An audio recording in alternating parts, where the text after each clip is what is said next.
Hello everyone, कैसे हैं आप लोग। उम्मीद करते हैं आप सब अच्छे होंगे। आज की इस वीडियो में हम पढ़ने वाले हैं क्लास 12 इकोनॉमिक्स का मैक्रो इकोनॉमिक्स बुक से चौथा chapter determination of income and employment. ठीक है, इसका हम नोट्स प्रिपेयर कर लिए हैं। ये नोट्स आप मेरे वेबसाइट से जाकर डाउनलोड कर सकते हैं। इस चैप्टर का जो वेटेज है वो है 12 मार्क्स।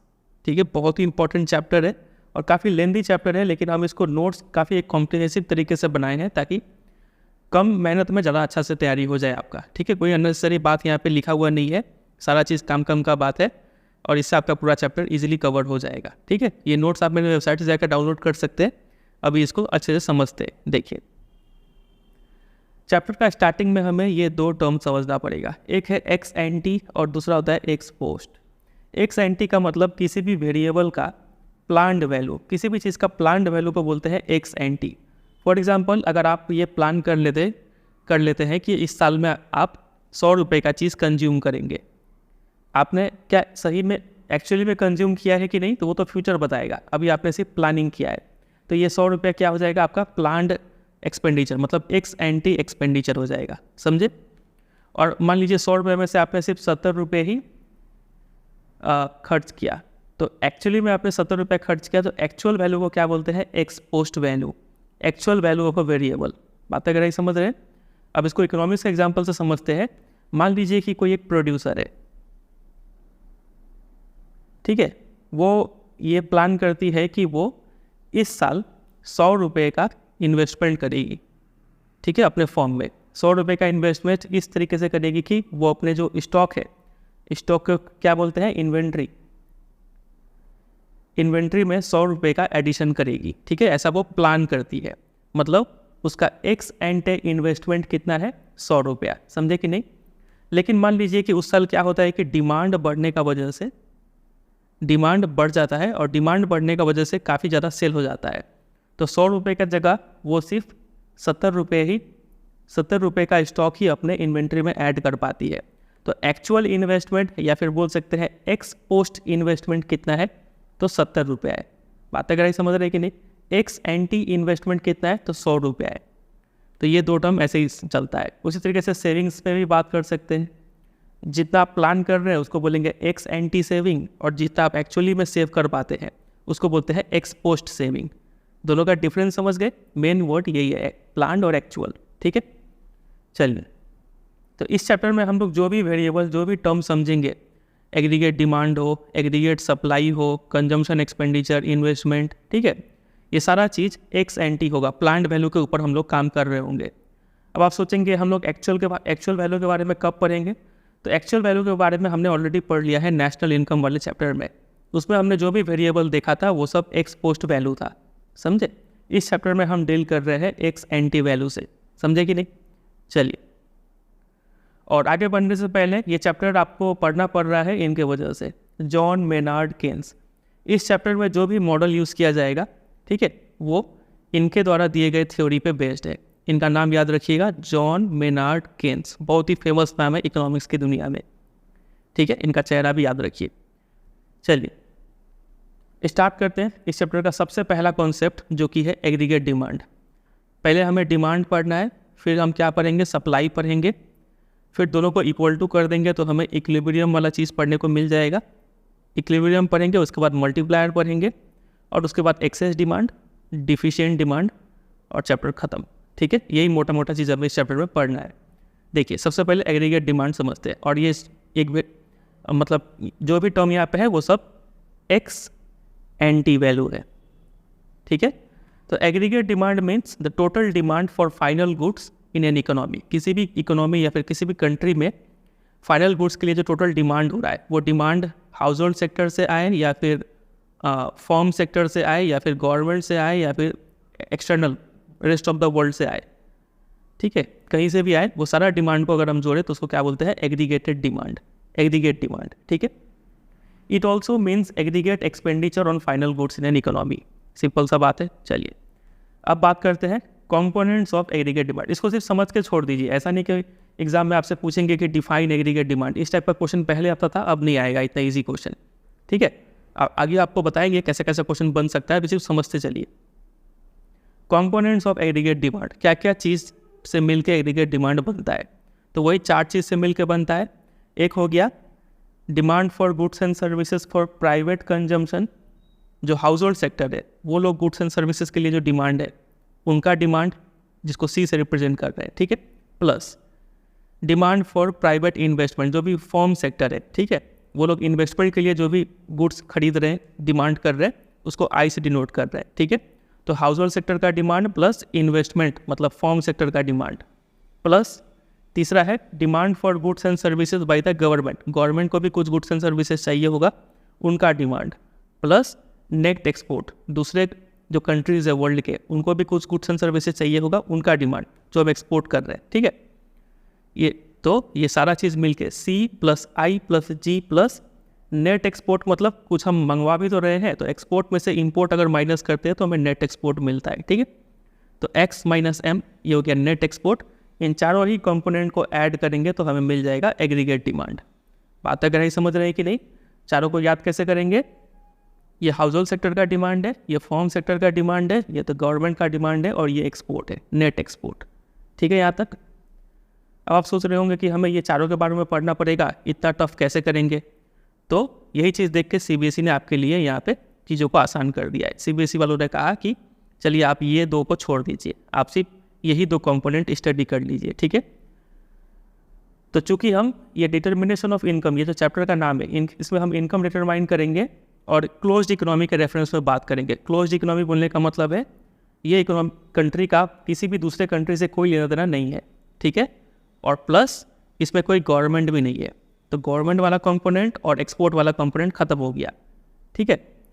तो वो यहाँ पे लिखा है विदाउट गवर्नमेंट। तो तीसरा और चौथा जो कंपोनेंट है ये और ये are not discussed in detail. Detail में क्या, इसको एकदम डिस्कस ही नहीं किए हैं, हमें सिर्फ C और I यही दोनों पढ़ना है, ठीक है।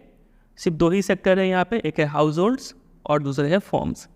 समझ गए यहाँ तक? चलिए आगे देखिए। तो अब एग्रीगेट डिमांड का सिंपल वर्जन आ गया यहाँ पे। एग्रीगेट डिमांड इक्वल टू होता है consumption expenditure plus private investment expenditure, ठीक है। वही यहाँ पे लिखा था डिमांड फॉर प्राइवेट इन्वेस्टमेंट, ठीक है, इन अ 2 सेक्टर इकोनॉमी मॉडल, ये हम पढ़ रहे हैं। तो अब सबसे पहले इसको डिटेल में डिस्कस करते हैं। कंजम्पशन एक्सपेंडिचर होता क्या है, फिर उसके बाद इसको पढ़ेंगे, ठीक है। देखिए, demand for goods and services for private consumption, ठीक है। तो ये गुड्स एंड सर्विसेज का डिमांड कौन कर रहा है? हाउस होल्ड सेक्टर, खुद को मतलब खुद का कंजम्पशन के लिए, इसी को बोला जाता है कंजम्पशन एक्सपेंडिचर, ठीक है। इसको हम लोग लंबे चौड़े तरीके से प्राइवेट फाइनल कंजम्पशन एक्सपेंडिचर भी बोल सकते हैं। अब बहुत बच्चे इतना बड़ा नाम देख के घबरा जाएंगे, इसीलिए हम लोग आगे से इस चैप्टर में इतना बड़ा टर्म नहीं यूज़ करके हम लोग सिंपली इसको क्या बोलेंगे? Refer to consumption expenditure, simple में बोलेंगे कंजम्पशन एक्सपेंडिचर, समझ गए। और it must be kept in mind, ये बात ध्यान में रखिएगा कि कंजम्पशन एक्सपेंडिचर यहाँ पे कौन सा वाला है? एक्स एंटी है, प्लान्ड कंजम्पशन एक्सपेंडिचर हम ले रहे हैं, ठीक है, एक्चुअल वाला वैल्यू नहीं ले रहे हैं, समझे। चलिए, अब ये कंजम्पशन एक्सपेंडिचर को हम लोग एक फंक्शन, एक मैथमेटिकल फॉर्म में शो करते हैं, ठीक है। इसमें हम रिलेशनशिप इस्टेब्लिश करते हैं बिटवीन कंजम्पशन और इनकम। कंजम्पशन और इनकम में क्या रिलेशनशिप है, इसको शो करते हैं कंजम्पशन फंक्शन से, क्योंकि आप कमाएंगे तो ही तो खाएंगे, ठीक है। कमाई और खर्च का क्या रिलेशनशिप है उसको हम लोग शो करते हैं कंजम्पशन फंक्शन से। तो कंजम्पशन फंक्शन का ये है form, C equal to C bar plus BY। बहुत इंपॉर्टेंट। अब ये क्या चीज़ है इसको समझेंगे डिटेल में। देखिए, यहाँ पे जो C बार है इसको यहाँ पे लिखा गया है ग्रेटर देन 0। ग्रेटर देन 0 बोलने का मतलब ये C बार हमेशा पॉजिटिव होता है। ये है क्या अभी समझेंगे। फिलहाल पहला पॉइंट हमने जाना कि ये पॉजिटिव होता है। दूसरा जो यहाँ पे B लिखा हुआ है, ये B का जो रेंज है वो है 0 से लेके 1 के बीच में, ठीक है। अब ये B क्या है वो भी समझेंगे। और Y तो है इनकम और C है आपका कंजम्पशन, इनकम कंजम्पशन, ठीक है। देखिए यहाँ पे टर्म का डिस्क्रिप्शन दिया हुआ है। ये जो कैपिटल C है ये है कंजम्पशन एक्सपेंडिचर। C बार जो है इसको हम लोग बोलते हैं ऑटोनोमस कंजम्पशन। इसका नाम तो जान गए, इसका मीनिंग अभी जानेंगे, ठीक है। B जो है, B को हम लोग बोलते हैं मार्जिनल प्रोपेंसिटी टू कंज्यूम। नाम को याद कर लीजिए, शॉर्ट में हम लोग इसको MPC भी बोलते हैं। नाम समझ गए, मीनिंग अभी थोड़ी देर में समझेंगे। और Y क्या है हमारा? इनकम, ठीक है। चलिए अब स्टेप बाय स्टेप यहाँ पे पॉइंट बाय पॉइंट समझाया गया है। उससे यहाँ पे आगे बढ़ने से पहले अगर आपने क्लास मैथ्स लिया हुआ है, ठीक है, तो आपने क्लास 11 में ये वाला शायद पढ़ा होगा या फिर 9-10 में भी पढ़ा होगा, y=mx+c स्ट्रेट लाइन इक्वेशन का ये फॉर्म है, ठीक है, जहाँ पे m को क्या बोला जाता है, स्लोप बोला जाता है, और इसको क्या बोलते हैं, इंटरसेप्ट, y इंटरसेप्ट, ठीक है, और x और y तो क्या है, वेरिएबल है। तो इस इक्वेशन को आप इससे कंपेयर कीजिए, c=by+c⁻, ठीक है, आगे पीछे लिख दिए इसको यहाँ पे, समझ रहे इतना। तो यहाँ पे ये कंजम्पशन और इनकम ये दोनों तो वेरिएबल है हमारा, ठीक है, ये और ये वेरिएबल है, और ये जो c⁻ है, c⁻ यहाँ पे इंटरसेप्ट है, और ये जो b है वो क्या है, स्लोप है। इतना बात समझे आप? कुछ नहीं समझ में आया तो आप सिर्फ इतना समझ लीजिए, ये जो कांस्टेंट टर्म है अलग से जो c⁻ है, ऑटोनोमस कंजम्पशन, इसको हम लोग क्या बोलते हैं, इंटरसेप्ट। थोड़ी देर के लिए इसको याद कर लीजिए, ठीक है। और ये जो वेरिएबल के साथ है b, इसको क्या बोलते हैं, स्लोप। अब देखिए, अब यहाँ पे पढ़ना स्टार्ट करते हैं। तो ये जो c⁻ है इसको इंटरसेप्ट बोला गया है, ये रिप्रेजेंट करता है ऑटोनोमस कंजम्पशन। इतना बात तो हमें मालूम ही है अभी तक। इसका मीनिंग होता है the amount of consumption expenditure when income is zero. ये जो हमारा कंजम्पशन फंक्शन था c=c⁻+by, यहाँ पे हम अगर इनकम =0 पुट कर दे तो क्या आएगा ये इक्वेशन में, c=c⁻+b×0, b×0 ये पूरा ही खत्म हो जाएगा, मतलब c=c⁻ आ जाएगा। तो ये ऑटोनोमस कंजम्पशन क्या होता है, वो कंजम्पशन होता है जब इनकम क्या हो, जीरो हो, जब आपका कमाई ना हो। कमाई ना हो तो आप, ऐसा तो नहीं है कि खाना बंद कर देंगे, आपको कुछ ना कुछ तो खाना पड़ेगा, भले ही आप कुछ बेच के खाए, सेल करके खाए घर का प्रॉपर्टी, या फिर आप लोन लेके खाए, बोरोइंग करके खाए, आपको कंजम्पशन तो करना पड़ेगा, समझ रहे। तो वो कंजम्पशन जब इनकम जीरो हो, तो तब वो जब कंजम्पशन करते हैं ना, उस कंजम्पशन को क्या बोलते हैं, ऑटोनोमस कंजम्पशन। बात अगर समझ रहे हैं कि नहीं? चलिए, तो इसका डेफिनेशन याद कर लीजिएगा। इसको डिफाइन करने के लिए पढ़ा जाता है एग्जाम में। तो इसका डेफिनेशन यहाँ से यहाँ तक है, amount of consumption when income is zero. Easy. चलिए, दूसरा है, ये जो ऑटोनोमस कंजम्पशन होता है, इसको मान लिया जाता है कि ये पॉजिटिव है, ठीक है, मतलब आप कुछ ना कुछ तो खाएंगे, कुछ ना कुछ तो वैल्यू होगा, ठीक है, तो ये हमेशा पॉजिटिव होता है, ठीक है। That is there is consumption even in the absence of any income. Income नहीं भी हो तो आप कुछ ना कुछ कंजम्पशन करेंगे, ये दूसरा पॉइंट है। ये सब याद रखिएगा, c⁻ पॉजिटिव होता है, इसके ऊपर MCQ बन जाएगा। खासकर से आजकल का MCQ का ट्रेंड क्या है, 2 स्टेटमेंट देते हैं, पहला स्टेटमेंट, दूसरा स्टेटमेंट, ठीक है, इसी में कहीं पे ये लाइन लिख देंगे और दूसरा स्टेटमेंट कुछ और देंगे और 4 ऑप्शन लिख देंगे, ठीक है, बताएंगे, बोलेंगे कि कौन सा सही कौन सा गलत, ये बताइए। तो आपको ये सब बात पता होना चाहिए, ठीक है। फिर तीसरा पॉइंट है, इसमें लिखा है कि it is not possible to think of a situation when there is no consumption at all. वही बात फिर से लिखा हुआ है। चौथे पॉइंट पे आ जाइए, slope of the consumption function is b। Slope याद है, अभी आपको बताए थे, ये भी हम समझ चुके हैं। 5th पॉइंट पे आइए, इट मेजर्स, अब ये b का मीनिंग समझ रहे हैं, ठीक है। It measures the rate of change in consumption per unit change in income. इस लाइन को तोड़ना समझिए, ये पर यूनिट का मतलब जब भी आएगा आप समझ जाइएगा कि बाई का बात हो रहा है, ठीक है, जैसे कि a/b कहीं पे लिखते हैं ना, तो ये वाला बाई है ये, ठीक है, पर यूनिट। चेंज को हम लोग मैथमेटिकल फॉर्म में डेल्टा साइन से डिनोट करते हैं, डेल, ठीक है। कहीं अगर लिखा हुआ है, मान लीजिए पहले था, ऐसे समझिए, मान लीजिए पहले आपका इनकम था 100 रुपया, अब इनकम बढ़ के हो गया है 300 रुपया, तो बताइए चेंज इन इनकम कितना है, तो 200। तो सिर्फ 200 जैसा बोलने से काम नहीं होगा, अब आप थोड़ा एडवांस लेवल पे आइए, आप ऐसे लिखेंगे del y = 200, ये लिखना आना चाहिए। बहुत बच्चे क्लास में बहुत इजीली आंसर दे देते हैं ये 200, लेकिन एग्जाम में यही लिखने में नहीं सकते वो, ठीक है। तो del y = 200 है, समझ रहे। तो चलिए इस लाइन को फिर से फॉर्मूला में रिप्रेजेंट करते हैं, change in consumption.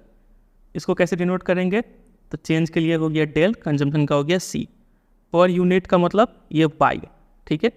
Change in income ये हो गया del y, ठीक है। तो इट यानी ये b को बोला गया, तो b होता है ये, और b का हम नाम भी याद रखें, b को क्या बोलते हैं, मार्जिनल प्रोपेंसिटी टू कंज्यूम।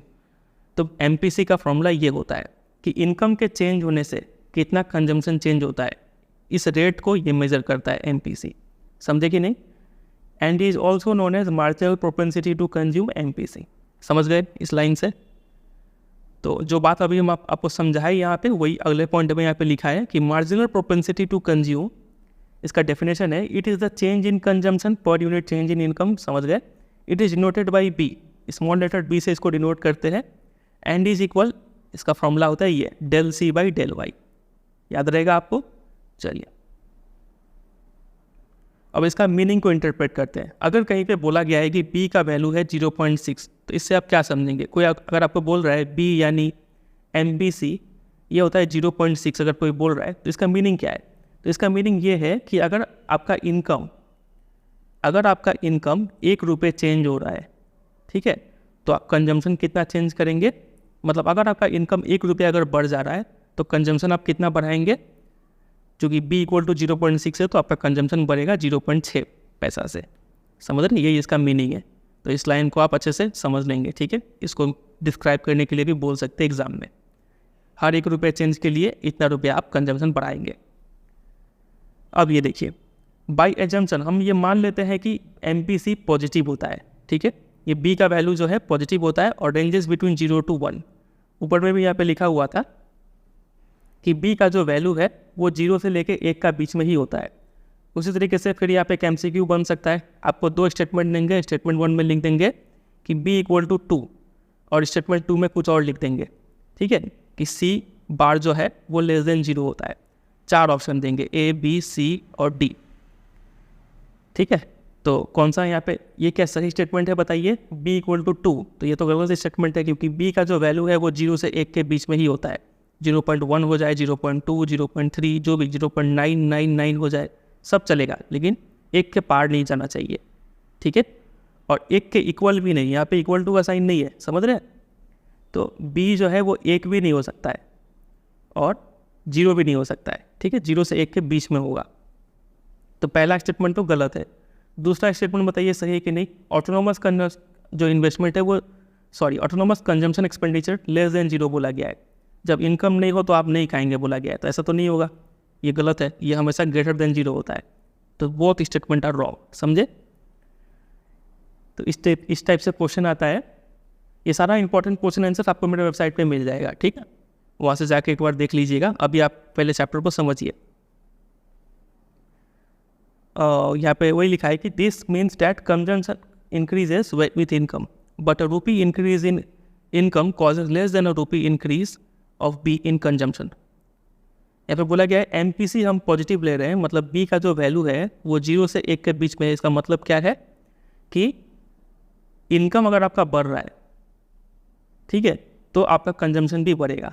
आप मान लीजिए पहले 100 कमाते थे, अब आप कमा रहे हैं 300, इनकम कितना बढ़ा? डेल वाई, तो आप बोलेंगे 200 बढ़ गया।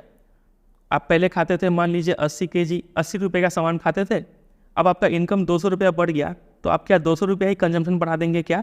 अब आप 280 कंज्यूम करने लगेंगे क्या? तो ऐसा नहीं होता है, ठीक है। जितना इनकम बढ़ता है उससे कम ही कंजम्पशन बढ़ाते हैं, ठीक है। कितना बढ़ाते हैं वो डिपेंड करेगा B का वैल्यू पे। अगर यहाँ पे B मान लीजिए 0.8 है, तो यहाँ पे चेंज इन कंजम्पशन हम निकाल सकते हैं। फॉर्मूला क्या होता है? B equal to del C by del Y. B का वैल्यू अभी है हमारे पास 0.8 for example. Consumption, change in consumption हमें निकालना है। चेंज इन इनकम हमारे पास कितना है? 200। तो यहाँ से चेंज इन कंजम्पशन कितना होगा? दोनों क्रॉस मल्टीप्लाई होकर हो जाएगा। 2 8 जा 16, 160। आप जो यहाँ पे कंजम्पशन बढ़ाएंगे सीधा 200 नहीं बढ़ा के 160 बढ़ा रहे होंगे। अब आप कितना कंज्यूम करेंगे? पहले 80 था, अब 160 बढ़ गया। 240 रुपये का सामान आप कंज्यूम कर रहे होंगे जब आपका इनकम 300 हो जाएगा। तो समझ रहे इसको इंटरप्रेट कैसे कर रहे हैं? चलिए, तो उम्मीद करते हैं अभी तक आपको समझ में आया होगा। कुछ भी डाउट कन्फ्यूजन है तो दोबारा से इस पार्ट को रिकैप कीजिए और समझिए, ठीक है। चलिए अब हम सीखते हैं graph banana, graph of consumption function. Equation हमें मिल गया, ये है इक्वेशन। और अभी हमको थोड़ी देर पहले बताए थे कि ये स्ट्रेट लाइन फॉर्म है, तो इसका जब ग्राफ भी बना रहे होंगे ना, ये एक्स एक्सिस है, ये वाई एक्सिस है। अब इधर क्या लेना है, इधर क्या लेना है, वो बाद में देखेंगे। इतना समझ में आ गया कि इसका जो ग्राफ है, इसका जो ग्राफ बनेगा वो एक स्ट्रेट लाइन बनेगा, ठीक है। देखते हैं ग्राफ कैसा है। ये देखिए, एक स्ट्रेट लाइन ग्राफ हमें देखने को मिल रहा है। यही है कंजम्पशन फंक्शन का ग्राफ। अब आप सोचेंगे अभी तो हमने कंजम्पशन फंक्शन का फॉर्म क्या देखा था? C equal to C bar plus B Y, यही देखा था। यहाँ पे लिखा हुआ है C equal to A plus B Y, तो इससे आपको घबराना नहीं है, ठीक है। ये जो ऑटोनोमस कंजम्पशन है ना, इसको हम लोग कभी कभी सी बार से भी डिनोट करते हैं, कभी कभी ए से भी डिनोट करते हैं, ठीक है। आपको समझ जाना है, ये इंटरचेंजेबली यूज होता है। फिर आगे देखिए, तो यहाँ पे एक्स एक्सिस में हम इनकम को मेजर कर रहे हैं, इसको याद कर लीजिए। इस चैप्टर में जितना भी ग्राफ बनेगा ना, उसमें हम इस साइड में इनकम को ही मेजर कर रहे होंगे, सिर्फ इस साइड वाला चीज़ चेंज होगा। इस साइड ये कंजम्पशन का ग्राफ है, तो यहाँ पे कंजम्पशन है। जब हम सेविंग का ग्राफ बना रहे होंगे तो इधर क्या हो जाएगा, सेविंग हो जाएगा। जब हम इन्वेस्टमेंट का ग्राफ बना रहे होंगे तो इस साइड क्या हो जाएगा, इन्वेस्टमेंट हो जाएगा, लेकिन इस साइड हमेशा इनकम ही रहेगा। बातें कर ही समझ रहे। चलिए अब इसको थोड़ा डिटेल में समझना पड़ेगा। देखिए यहाँ पे कंजम्पशन फंक्शन होता है C equal to C bar plus B Y. ये जो सी बार है इसको हम क्या बोले थे, ये होता है इंटरसेप्ट। ज़्यादा स्पेसिफिकली बोला जाए तो ये होता है वाई इंटरसेप्ट, मतलब जो वाई एक्सिस है उसमें इतना ऊपर में जो कटान लगता है, जितना ऊपर में कटान लगता है, ये वैल्यू है सी बार का। यहाँ पे हम लोग ए लिए हैं तो इसलिए यहाँ पे ए लिखा हुआ है, ठीक है। इतना वैल्यू क्या है, ए या फिर सी बार या फिर ऑटोनोमस कंजम्पशन, ठीक है। फिर C equal to C bar plus B Y. ये बी क्या होता है, स्लोप। स्लोप का मीनिंग क्या है, स्लोप का मतलब होता है किसी भी चीज़ का ढलान, ठीक है। तो इसका ढलान है ये, समझ रहे। मैथमेटिकली इसको टैन ऑफ ये एंगल बोलते हैं, तो उतना डिटेल में आपको नहीं जाना है। सिर्फ ये जो ढलान है इसका वो है MPC, ठीक है। इसको बी लेटर से यहाँ पे रिप्रेजेंट किए हैं। तो ये होता है कंजम्पशन कर्व, याद कर लीजिए, ठीक है। इसको हम आगे यूज़ करने वाले हैं। अभी तो हम जनरल फॉर्म लेके चल रहे थे, C equal to C bar plus B Y. अब हम न्यूमेरिकल एग्जाम्पल से समझते हैं, ठीक है। ये मान लीजिए कोई एक कंजम्पशन कर्व है। यहाँ पे 100 रुपये क्या है, ऑटोनोमस कंजम्पशन है। अगर इनकम नहीं भी होगा तो ये इकोनॉमी जो है वो 100 रुपये का कंजम्पशन करेगी ही करेगी, ठीक है। 0.8 है बी, यानी मार्जिनल प्रोपेंसिटी टू कंज्यूम, और सी और वाई तो रहेंगे ही इस इक्वेशन में क्योंकि ये दोनों वेरिएबल है, एक्स एंड टी। तो since this is an equation of a straight line, the consumption function will have a constant slope, ठीक है। ये लाइन उतना काम का नहीं है। आगे देखिए, टेबल यहाँ पे बनाया गया है, टेबल को समझिए। सिर्फ हम इस इक्वेशन का हेल्प से ना, आपको सिर्फ एग्जाम में ये देंगे और बोलेंगे टेबल बनाइए, तो टेबल बनाना कैसा है वो सीखिए। सबसे पहले 2 कॉलम बना लीजिए, पहला कॉलम दूसरा कॉलम, एक है इनकम का एक है कंजम्पशन का, ठीक है। फिर यहाँ से हमें समझ में आ रहा है कंजम्पशन पहले 100, ऑटोनोमस कंजम्पशन 0 है, मतलब सॉरी ऑटोनोमस कंजम्पशन 100 है, मतलब जब इनकम 0 होता है तो कंजम्पशन 100 होता है। पहला 2 वैल्यू लिख लेंगे। चेंज इन इनकम, इनकम में चेंज कितना हुआ है, तो इससे पहले कोई वैल्यू ही नहीं है तो ये निकालने का कोई मतलब नहीं है, उसलिए डैश है यहाँ पे, ठीक है। उसी तरीके से चेंज इन कंजम्पशन, इसके पहले कोई वैल्यू ही नहीं है तो ये नहीं निकाल सकते हम। और चूंकि हमारे पास डेल वाई और डेल सी नहीं है तो ये दोनों को डिवाइड करके MPC भी नहीं निकाल सकते, इसलिए ये भी खाली है, ठीक है।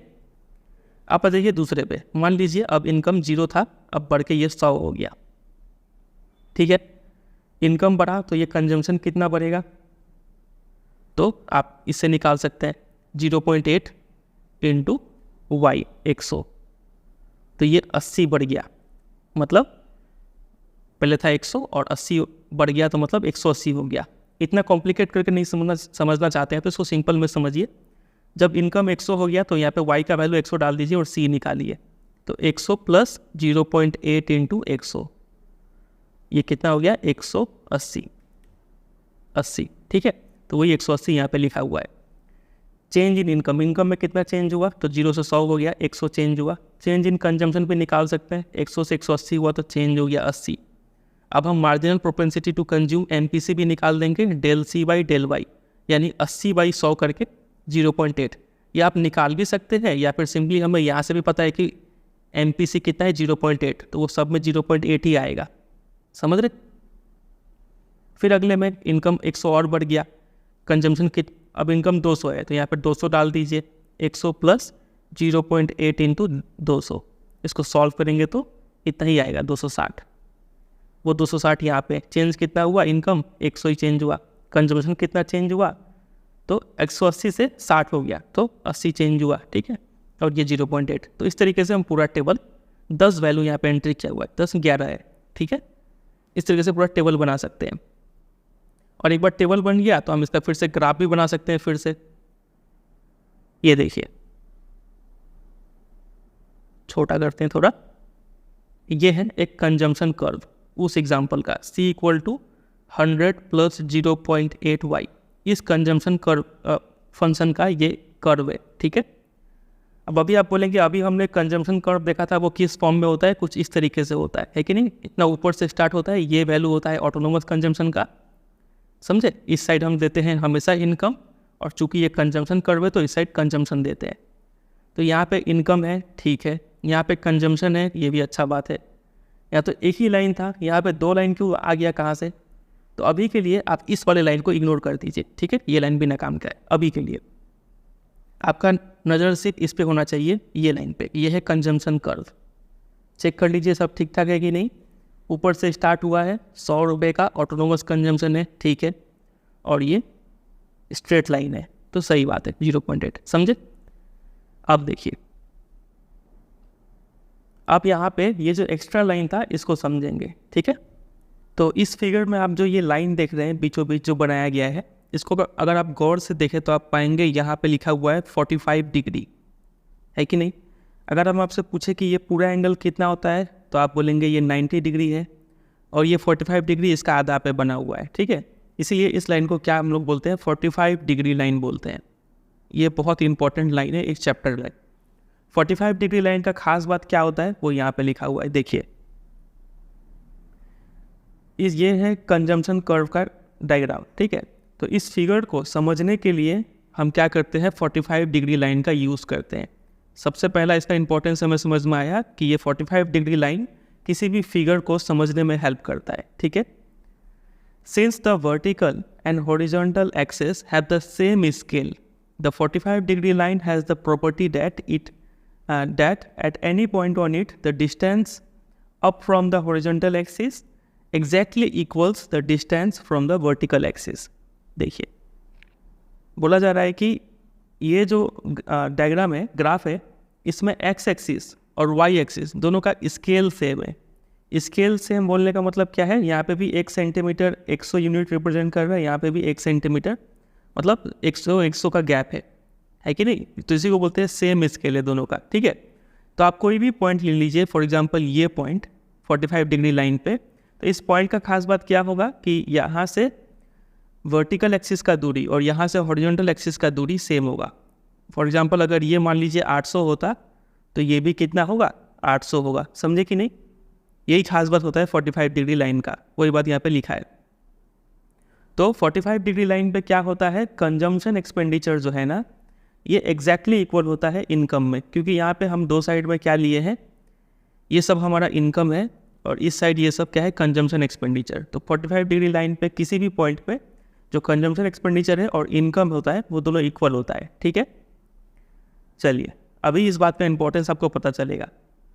तो हम 45 डिग्री लाइन को देख के इमीडिएटली बोल सकते हैं कि कब कंजम्पशन एक्सपेंडिचर बराबर है, कब बड़ा है और कब छोटा है, कम है। कैसे, देखिए, आप देखिए ये कंजम्पशन कर्व है हमारा, ठीक है। ये कंजम्पशन कर्व 45 डिग्री लाइन को कहाँ पे कट कर रहा है, तो आप बोलेंगे ये बी पॉइंट पे कट कर रहा है, ठीक है। मतलब इस पॉइंट पे, ये जो पॉइंट है ना, ये पॉइंट 45 डिग्री लाइन पे भी है, कंजम्पशन कर्व में भी है। तो हम 45 डिग्री लाइन पे है ये पॉइंट, इससे हम ये बात बोल सकते हैं कि ये बी पॉइंट पे जो इनकम है और जो एक्सपेंडिचर है वो इक्वल है बी पॉइंट पे, समझ रहे हैं कि नहीं। वही बात यहाँ पे लिखा हुआ है। और जिस पॉइंट पे कंजम्पशन फंक्शन जो है 45 डिग्री लाइन को कट करता है, उस पॉइंट को क्या बोलते हैं, ब्रेक इवन पॉइंट बोलते हैं। मतलब देखिए, आप कंफ्यूज हो रहे होंगे, सिंपल सा ऐसा समझिए। सबसे पहले हमने ये देखा, ये है हमारा कंजम्पशन कर्व, यहाँ तक तो ठीक है।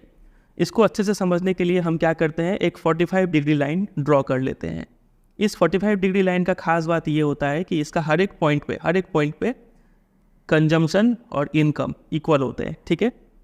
तो ये 45 डिग्री लाइन जो है कंजम्पशन कर्व को यहाँ पे बी पॉइंट पे कट कर रहा है। मतलब बी पॉइंट पे कंजम्पशन इक्वल टू इनकम है, जितना आप कमा रहे हैं उतना खा ले रहे हैं, ठीक है। तो इसी पॉइंट को हम लोग क्या बोलते हैं, ब्रेक इवन पॉइंट बोलते हैं। अब क्लियर हुआ ब्रेक इवन पॉइंट। तो ब्रेक इवन पॉइंट वो पॉइंट होता है जब कंजम्पशन इक्वल टू इनकम हो जाए। समझे कि नहीं? इनकम को हम लोग आई से नहीं वाई से डिनोट करते हैं, ठीक है। और अगर हम बी के लेफ्ट में बात करें तो लेफ्ट में क्या होता है, देखिए कंजम्पशन कर्व ऊपर है 45 डिग्री लाइन से, मतलब ज़्यादा खर्च कर रहे हैं, समझ रहे हैं कि नहीं। उसी तरीके से बी के राइट में देखिए, मतलब ब्रेक इवन पॉइंट के राइट में देखिए, यहाँ पे 45 डिग्री लाइन ऊपर है, कंजम्पशन कर्व नीचे है कि नहीं। ये ऊपर है, ये नीचे है, इसका मतलब कंजम्पशन कम है और इनकम ज़्यादा है। लेफ्ट में क्या था, कंजम्पशन ज़्यादा था इनकम से, समझ रहे। और बीच में क्या था, कंजम्पशन इक्वल टू इनकम है। बात अगर नहीं समझ रहे हैं कि नहीं। चलिए अब इसी पॉइंट सबको यहाँ पे लिखा हुआ है। तो वो पॉइंट जहाँ कंजम्पशन और 45 डिग्री लाइन जहाँ पे इंटरसेक्ट करते हैं, इस पॉइंट को क्या बोलते हैं, ब्रेक इवन पॉइंट बोलते हैं। समझ में आ गया। हमारे एग्जाम्पल में ब्रेक इवन पॉइंट कितना है, ₹500। मतलब बी पे जो इनकम था वो भी 500 है, और जो एक्सपेंडिचर है कंजम्पशन एक्सपेंडिचर वो भी 500 है, ठीक है। चलिए अब ये जो बी के लेफ्ट में और राइट में वाला कॉन्सेप्ट जो बताए थे वो यहाँ पे लिखा है। बी के लेफ्ट में अगर आप पॉइंट से देखें तो वहाँ पे हमें पता चलेगा कंजम्पशन फंक्शन जो था वो 45 डिग्री लाइन के ऊपर था, लाइज अबव, ठीक है। इसका मतलब कंजम्पशन एक्सपेंडिचर ज़्यादा था इनकम से। आप कम कमा रहे हैं लेकिन ज़्यादा खाना खा रहे हैं, ठीक है। फॉर एग्जांपल इस एग्जांपल में इस पॉइंट को देखा जाए, यहाँ पे देखा जाए, ठीक है। यहाँ पे आप कंजम्पशन कितना कर रहे हैं, तो ये दूरी कितना है, यहाँ पे लिखा हुआ है 260 रुपये आप कंज्यूम कर रहे हैं। लेकिन इस पॉइंट पे इनकम कितना है, तो वो है सिर्फ 200 रुपया। समझ रहे कि 200 रुपये कमाई है, 260 रुपये कंजम्पशन कर रहे हैं, मतलब 60 रुपये का यहाँ पे आपको कहीं से जुगाड़ करना पड़ेगा। चाहे आप इसको बोरो कीजिए या फिर घर में कोई सामान पड़ा है उसको बेच दीजिए। बेचने को हम लोग, बेच के आपको क्या मिलता है, कैश मिलता है ना। तो हम लोग बेचने को क्या भी बोलते हैं, लिक्विडेट करना भी बोलते हैं। ये तो हम याद रखिएगा, ठीक है। लिक्विडेट कीजिए। तो ओवरऑल इस सब का नतीजा क्या आ रहा है कि आप क्या कर रहे हैं, डिस सेविंग कर रहे हैं, अपना सेविंग को तोड़ रहे हैं, है कि नहीं। चलिए तो वही यहाँ पे लिखा है, जो 60 रुपया है उसको बोरोइंग करके आपको कंज्यूम करना पड़ेगा, ठीक है। तो ये जो हाउस होल्ड का एक्टिविटी है इसको हम लोग क्या बोलते हैं, लिक्विडेट करना बोलते हैं अपने एसेट को, संपत्ति को, ठीक है। या फिर आप लोन ले लीजिए और ये आप डिस सेविंग प्रोसेस में जुड़ जाते हैं इससे, ठीक है। उसी तरीके से बी के राइट में अगर हम देखेंगे तो वहाँ पे हम पाएंगे कि कंजम्पशन एक्सपेंडिचर कम होगा इनकम से। आप कमा रहे हैं ज़्यादा लेकिन खर्च, खाने में खर्च कम कर रहे हैं, ठीक है। तो इससे क्या होगा, आपका सेविंग होगा यहाँ पे, ठीक है। वही सब बात यहाँ पे लिखा है। अब सेविंग का जिक्र आ ही गया है तो अब हम सेविंग्स भी पढ़ लेते हैं। अभी तक हम क्या पढ़ रहे थे, एग्रीगेट डिमांड हमने स्टार्ट किया। इसका 2 ही कंपोनेंट हमें पढ़ना है, एक था कंजम्पशन और दूसरा था इन्वेस्टमेंट। तो कंजम्पशन पढ़ रहे थे हम लोग, कंजम्पशन पढ़ते पढ़ते अब हम सेविंग में एंटर कर गए हैं, ठीक है। पहले सेविंग खत्म करेंगे, उसके बाद आएंगे इन्वेस्टमेंट पे।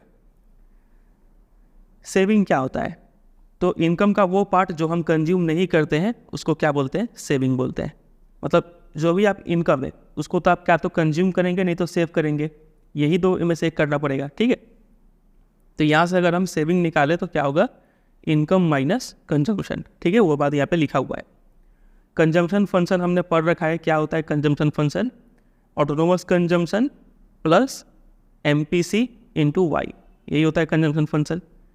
इसको थोड़ा अरेंज करते हैं, y माइनस सी बार माइनस बी वाई, ये समझे, ब्रैकेट हटा तो नेगेटिव हो गया।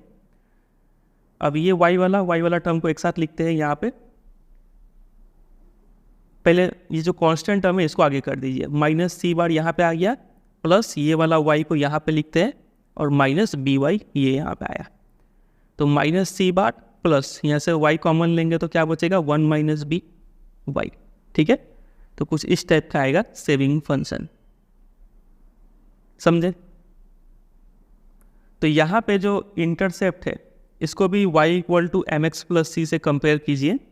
कांस्टेंट टर्म क्या है, यहाँ पे नेगेटिव है, तो y इंटरसेप्ट यहाँ पे नेगेटिव है। मतलब इसका जब हम ग्राफ बना रहे होंगे तो कंजम्पशन कर्व का ग्राफ कैसा था, यहाँ से स्टार्ट होता था वो, क्योंकि c इक्वल टू क्या था, c bar plus B Y. यहाँ पे ये पॉजिटिव था इसलिए ये ऊपर स्टार्ट हो रहा है, लेकिन यहाँ पे नेगेटिव है, समझ रहे। तो इसका ग्राफ नीचे से स्टार्ट होगा, कहीं इधर से स्टार्ट होगा, समझ रहे, इधर से स्टार्ट होकर ऐसे जाएगा। और इसका जो ये है स्लोप वो है 1 minus B, slope equal to 1 minus B और इंटरसेप्ट कितना है माइनस सी बार, ठीक है। तो वही यहाँ पे लिखा है, ये रहा। Note that the amount of autonomous consumption is exactly equal to the amount of this saving at zero level of income. This is because of the fact, वही बात यहाँ पे लिखा है, ग्राफ देखेंगे तो अच्छे से समझ में आएगा। स्लोप है 1 माइनस बी और इसका जो 1 माइनस बी है इसको हम लोग देखिए कंजम्पशन फंक्शन में हमने पढ़ा था C bar plus B Y, है कि नहीं। बी को बोलते थे marginal propensity to consume. Saving वाले फंक्शन में क्या है minus C bar plus 1 minus B और वाई। यहाँ पे ये 1 माइनस बी को हम लोग क्या बोलेंगे मार्जिनल प्रोपेंसिटी टू सेव, ठीक है। तो वो यहाँ पे लिखा है MPS। चलिए अब MPS को थोड़ा डिटेल में डिस्कस कर लेते हैं। MPS का डेफिनेशन ये हो गया, it is the change in savings पर यूनिट चेंज इन इनकम। लगाइए यहाँ पे formula, change in saving per unit के लिए आ गया बाई चेंज इन इनकम, ये होता है मार्जिनल प्रोपेंसिटी टू सेव का फॉर्मूला, ठीक है। फिर it is denoted by small letter S से इसको हम डिनोट करते हैं, and is equal to 1 minus B. Marginal propensity to consume saving कितना होता है 1 माइनस बी होता है। यहाँ से अगर बी को एक साइड लाए तो S plus B equal to 1 हो जाएगा, ठीक है। मतलब marginal propensity to consume plus marginal propensity to save equal to 1 होता है। ये रिलेशन आप याद रखेंगे, ठीक है। अभी इसको हम बहुत बार रिपीट करेंगे तो आपको ऑटोमेटिक याद हो जाएगा। अभी आप सिर्फ समझते चलिए, वीडियो खत्म होते तक आपको बहुत चीज़ अपने आप याद हो जाएगा, ठीक है। पहला इंपॉर्टेंट पॉइंट MPS के बारे में ये है कि MPS इज पॉजिटिव। MPS का वैल्यू हमेशा पॉजिटिव होता है, ठीक है। फिर therefore saving is an increasing function of income. जैसे जैसे इनकम बढ़ेगा वैसे वैसे सेविंग भी बढ़ेगा, तो इंक्रीजिंग फंक्शन है, ठीक है। Suppose the MPC that is B is 0.8। मान लीजिए कि कोई क्वेश्चन आता है जिसमें MPC का वैल्यू 0.8 दिया हुआ है, ठीक है। आपको बोलेगा MPS बताओ, तो कितना होगा बताइए। तो हमें पता है MPS प्लस MPC ये होता है 1। यहाँ पे MPS का वैल्यू हमें निकालना है, MPC 0.8 दिया हुआ है 1, तो यहाँ पे MPS आप इजीली बोल पाएंगे 1 माइनस 0.8 तो 0.2।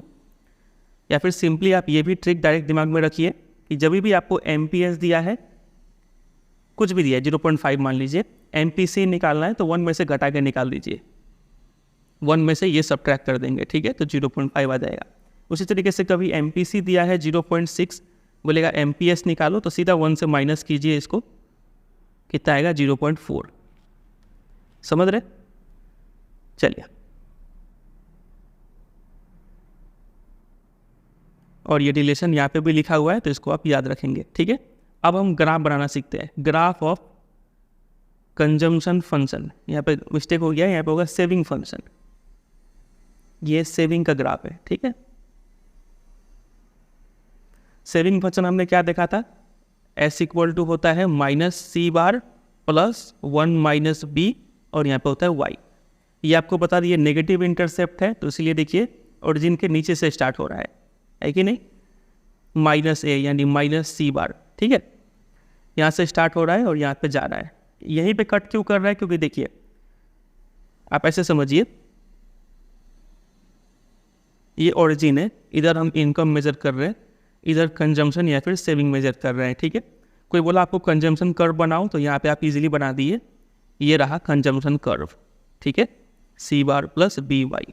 कोई इसी में बोला कि इसी में सेविंग ग्राफ भी बना के दिखाओ, तो वो कैसे बनाएंगे आप, तो ये जितना ऊपर उठा है क्योंकि ये है सी बार तो उतना ही नीचे ये जाएगा माइनस सी बार, ठीक है। यहाँ से आप स्टार्ट करेंगे सेविंग फंक्शन। अगर हम यहाँ पे बीचों बीच एक 45 डिग्री लाइन अगर बना दे हम, तो ये पॉइंट हो गया ब्रेक इवन पॉइंट। मतलब यहाँ पे कंजम्पशन और इनकम इक्वल होते हैं, है कि नहीं। मतलब जितना आप कमा रहे हैं उतना ही खा रहे हैं। मतलब यहाँ पे सेविंग कितना होगा बताइए, कुछ भी सेव कर रहे हैं क्या, नहीं, सेविंग 0 होगा। तो यही पॉइंट पे आपको सेविंग कर्व का जो ग्राफ है यहाँ पे इंटरसेक्ट करवाना है। इस तरीके से हो जाएगा आपका सेविंग फंक्शन। ये नहीं कि आप यहाँ से स्टार्ट करके ऐसे गुजार दिए, ये लाइन गलत हो जाएगा, ठीक है। जिस पॉइंट पे कंजम्पशन और इनकम इक्वल हो उसको ब्रेक इवन पॉइंट बोलते हैं, और उसी पॉइंट से आपको सेविंग का ग्राफ गुजारना पड़ेगा। ठीक है, कॉन्सेप्ट समझे आप?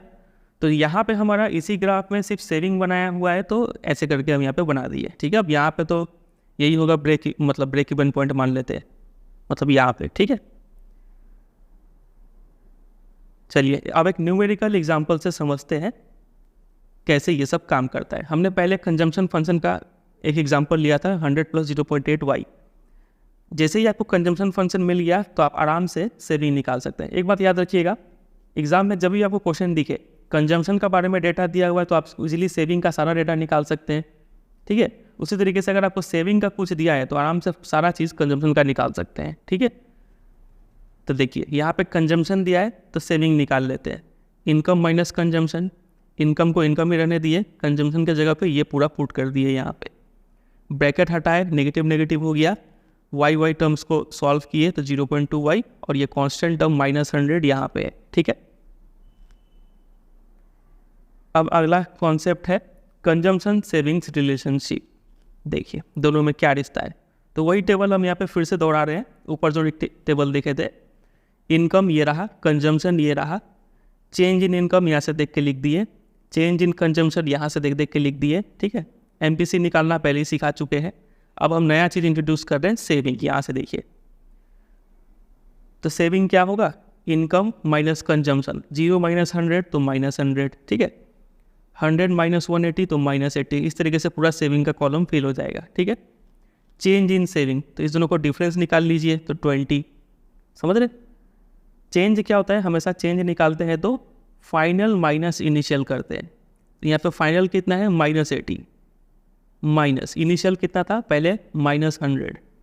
इसको सॉल्व करेंगे ना तो -80 + 100 हो जाएगा, तो +20 आएगा। ठीक है, उस तरीके से पूरा चेंज इन सेविंग का कॉलम निकल गया। मार्जिनल प्रोपेंसिटी टू सेव क्या होता है, change in saving by change in income. तो चेंज इन सेविंग का डेटा इधर है, चेंज इन इनकम का डेटा इधर है, दोनों को डिवाइड कर करके लिखते जाइए, ये मिल जाएगा MPS। अगर हम यहाँ पे कंजम्पशन प्लस सेविंग निकालें, कंजम्पशन और सेविंग इन दोनों को अगर आप ऐड करेंगे तो वो ये वाला कॉलम मिल जाएगा। अब बोलेंगे इसको ऐड करने का मतलब क्या है, तो ऐड करने से आप ये चीज़ यहाँ पे ऑब्जर्व कर सकते हैं कि कंजम्पशन प्लस सेविंग का डेटा और इनकम का डेटा सेम होता है, मतलब income equal to consumption plus saving. ये जो हमारा रिलेशन था पूरा पूरी सही था। ठीक है, आप देख सकते हैं। और साथ ही साथ ये जो हमने MPC निकाला था और MPS निकाला था, हमने इस दोनों का रिलेशन भी पता है। MPS + MPC कितना होता है, हमेशा 1 होता है। तो यहाँ पे ऐड करके देखते हैं क्या 1 आ रहा है हमारा, MPS और MPC ये रहा। तो इन दोनों को जब ऐड करेंगे, यहाँ पे MPS और MPC 0.8 0.2 ऐड करेंगे 1 आएगा। सेम ही है, सब में 1 आ रहा है, तो हमारा रिलेशन भी सही था। ठीक है, ये सिर्फ समझाने के लिए एग्जाम्पल था। आगे देखिए, अब उसी टेबल के बेसिस पे हम यहाँ पे कर्व देखेंगे। ठीक है, एक यहाँ पे है, इसमें कंजम्पशन फंक्शन बनाया गया है और इसी के अकॉर्डिंग यहाँ पे सेविंग फंक्शन बनाया गया है। ठीक है, आप चाहते तो एक ही ग्राफ में इसी को आगे खींच के यहीं पे बना सकते थे सेविंग ग्राफ, लेकिन यहाँ पे अलग अलग बना दिया गया है। समझिए इसको, ये तो पूरा पूरी समझ चुके हैं। कंजम्पशन 45 डिग्री लाइन पहले वाला ही ग्राफ है। ये था हमारा ब्रेक इवन पॉइंट। इंपॉर्टेंट बात यही है कि ब्रेक इवन पॉइंट पे ही आपको ये सेविंग फंक्शन को यहाँ से गुजारना है। समझ रहे हैं, ये लाइन देख रहे हैं, इसी पॉइंट पे आपको यहाँ पे ये कट करवाना है। ठीक है, ये 100 से उठा था कंजम्पशन कर्व, तो आपको इसको 100 से नीचे से उठाना पड़ेगा, -100 है। ठीक है, बस इस तरीके से बन गया सेविंग फंक्शन। तो इसको भी आप एक कॉपी में खुद से बना के प्रैक्टिस कर लीजिएगा। ठीक है, देखने में इजी लग रहा है, लेकिन प्रैक्टिस करेंगे तो आप अटकेंगे। आपको जब डायग्राम बनाते वक्त इतना सब ये सब डेटा उटा नहीं लिखना है। ठीक है, ये सब ऐसे समझाने के लिए था यहाँ पे। फिर आगे देखिए, तो वही फिर से यहाँ पे लेफ्ट राइट का बात किया गया है कि बी के अगर लेफ्ट में जाए तो कंजम्पशन फंक्शन ऊपर होता है 45 डिग्री लाइन के, मतलब यहाँ पे क्या हो रहा है, डिस सेविंग हो रहा है, सेविंग नेगेटिव हो रहा है। ठीक है, उसी तरीके से बी के राइट में अगर बात करें तो यहाँ पे सेविंग हो रहा है क्योंकि कंजम्पशन कम होता है इनकम से। वही सब बात फिर से रिपीट है। आ जाइए अब दो नए कॉन्सेप्ट पे।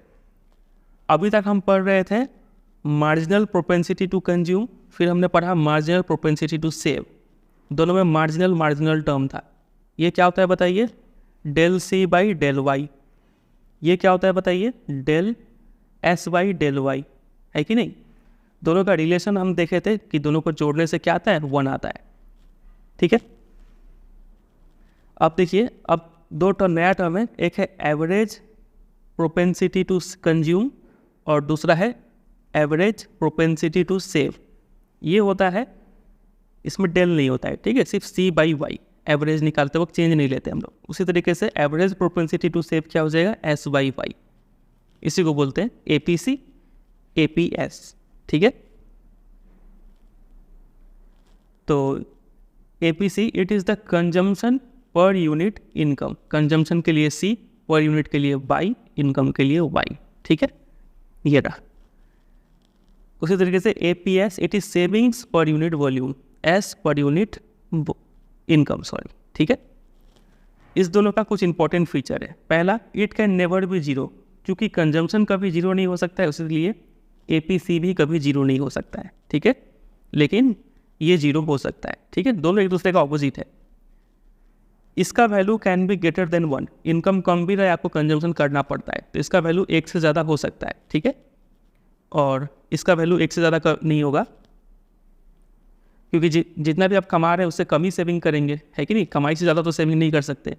एक और यहाँ पे इंपॉर्टेंट फीचर है, इट कैन बी नेगेटिव, क्योंकि हमें पता है जब इनकम जीरो होता है तो भी आप कंज्यूम कर रहे होते हैं, उस केस में सेविंग नेगेटिव होता है, ठीक है। सेविंग नेगेटिव होगा तो ये पूरा चीज़ नेगेटिव हो जाएगा, ठीक है। तो इट कैन बी नेगेटिव, ये बहुत इंपॉर्टेंट है। ये चारों 1 2 3 4 बहुत अच्छा क्वेश्चन बनता है इस पर एमसीक्यू के रूप में, याद रखिएगा, ठीक है। चलिए अब दोनों में रिलेशन स्थापित करते हैं। एपीसी और एपीएस दोनों में क्या रिलेशनशिप है वो देखते हैं। हम पहले पढ़ चुके हैं एमपीसी प्लस एमपीएस, ये दोनों में क्या रिलेशन होता है, दोनों को ऐड करने से 1 आता है।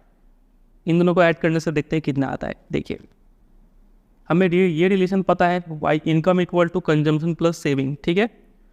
अब दोनों साइड को वाई से डिवाइड कर दीजिए, तो ये वाई बाई वाई, ये सी बाई वाई और ये S by Y, Y by Y cancel out होकर 1 आ गया। कंजम्पशन बाई इनकम एपीसी होता है, एस बाई वाई एपीएस होता है, तो ये हमें मिल गया रिलेशन यहाँ पे। इन दोनों को भी ऐड करने से 1 होता है, ठीक है। फिर से एक टेबल बना लेते हैं और कैलकुलेट कर लेते हैं सबका वैल्यू। टेबल इसलिए बार बार यहाँ पे देखने को मिल रहा है ताकि आपको समझ में आए, ठीक है। देखिए, इनकम ये ऐसे से बड़ा है, कंजम्पशन डेटा यहाँ पे है, एपीसी निकाल सकते हैं इन दोनों को डिवाइड करके। फिर सेविंग यहाँ पे इन दोनों को सब्ट्रैक्ट करके सेविंग मिल रहा है, तो एपीएस निकाल सकते हैं, फिर दोनों को ऐड करके 1 मिल रहा है, ठीक है। चलिए आगे देखते हैं। तो यहाँ पे हमारा ख़त्म हो गया जो पहला कंपोनेंट था एग्रीगेट डिमांड का। एग्रीगेट डिमांड हम लोग पढ़ रहे हैं, वो भी एक्स एंटी एग्रीगेट डिमांड। इसमें से सबसे पहला था कंजम्पशन एक्सपेंडिचर, वो हमने ख़त्म कर लिया। इसी में साथ साथ हमने सेविंग भी पढ़ लिया, ठीक है, क्योंकि दोनों रिलेटेड कॉन्सेप्ट है। इसी में एमपीसी, एमपीएस, फिर एपीसी और एपीएस, ये सब हमने ख़त्म कर लिया यहाँ पे, ठीक है। कुछ इंपॉर्टेंट फीचर्स देख देख के ग्राफ बनाना भी सीख गया, कंजम्पशन का ग्राफ, सेविंग का ग्राफ, और साथ में हमने 45 डिग्री लाइन का इंपॉर्टेंस भी समझे यहाँ तक। अब आप पढ़ने वाले हैं दूसरे कंपोनेंट को, जो कि है डिमांड फॉर प्राइवेट इन्वेस्टमेंट, जिसको हम लोग आई से डिनोट करते हैं, ठीक है। इसमें लिखा है कि डिमांड फॉर प्राइवेट इन्वेस्टमेंट का मतलब होता है प्लान्ड या फिर x anti investment expenditure by the firms. कोई भी फर्म जो है, इकोनॉमी में जितने भी फर्म्स है टोटल, वो कितना इन्वेस्टमेंट करने का प्लान कर रहे हैं, ठीक है। इसी खर्च को क्या बोलते हैं, डिमांड फॉर प्राइवेट इन्वेस्टमेंट, ठीक है। इसमें 2 चीज़ आता है। नंबर 1, addition to the stock of physical capital, क्या तो कैपिटल में कुछ मशीन्स ज़्यादा हो जाए, रॉ मटेरियल ज़्यादा हो जाए, ठीक है। और changes in inventory, finish goods का जो स्टॉक है, इन्वेंट्री जो है, उसमें कुछ चेंज आ जाए। ये दोनों ही चीज़ अगर एडिशन हो रहा है तो उसको बोलते हैं प्राइवेट इन्वेस्टमेंट, ठीक है। तो इस चैप्टर में हम सिंप्लिसिटी के लिए ये एज्यूम कर लेंगे कि जो इन्वेस्टमेंट एक्सपेंडिचर है ये ऑटोनोमस है, मतलब फिक्स है, ठीक है, इसमें कोई चेंज नहीं होगा। हम मान लेते हैं कि इन्वेस्टमेंट एकदम एक फिक्स वैल्यू है, वो चेंज नहीं होगा, ठीक है। तो I equal to I nought, ठीक है, ये हम एक आइडेंटिटी यहाँ पे याद कर लेते हैं कि इन्वेस्टमेंट जो है वो ऑटोनोमस यानी फिक्स्ड है। तो अगर हम इसका ग्राफ बनाएं तो ये देखिए, इधर इनकम है, इधर हमारा हो गया इन्वेस्टमेंट, इधर तो फिक्स रहता है, इधर इन्वेस्टमेंट का ग्राफ बनाना चाह रहे हैं इसलिए यहाँ पे इन्वेस्टमेंट लिखे। हमने एज्यूम कर लिया है कि इन्वेस्टमेंट जो है वो ऑटोनोमस है, मतलब ये चेंज नहीं होगा।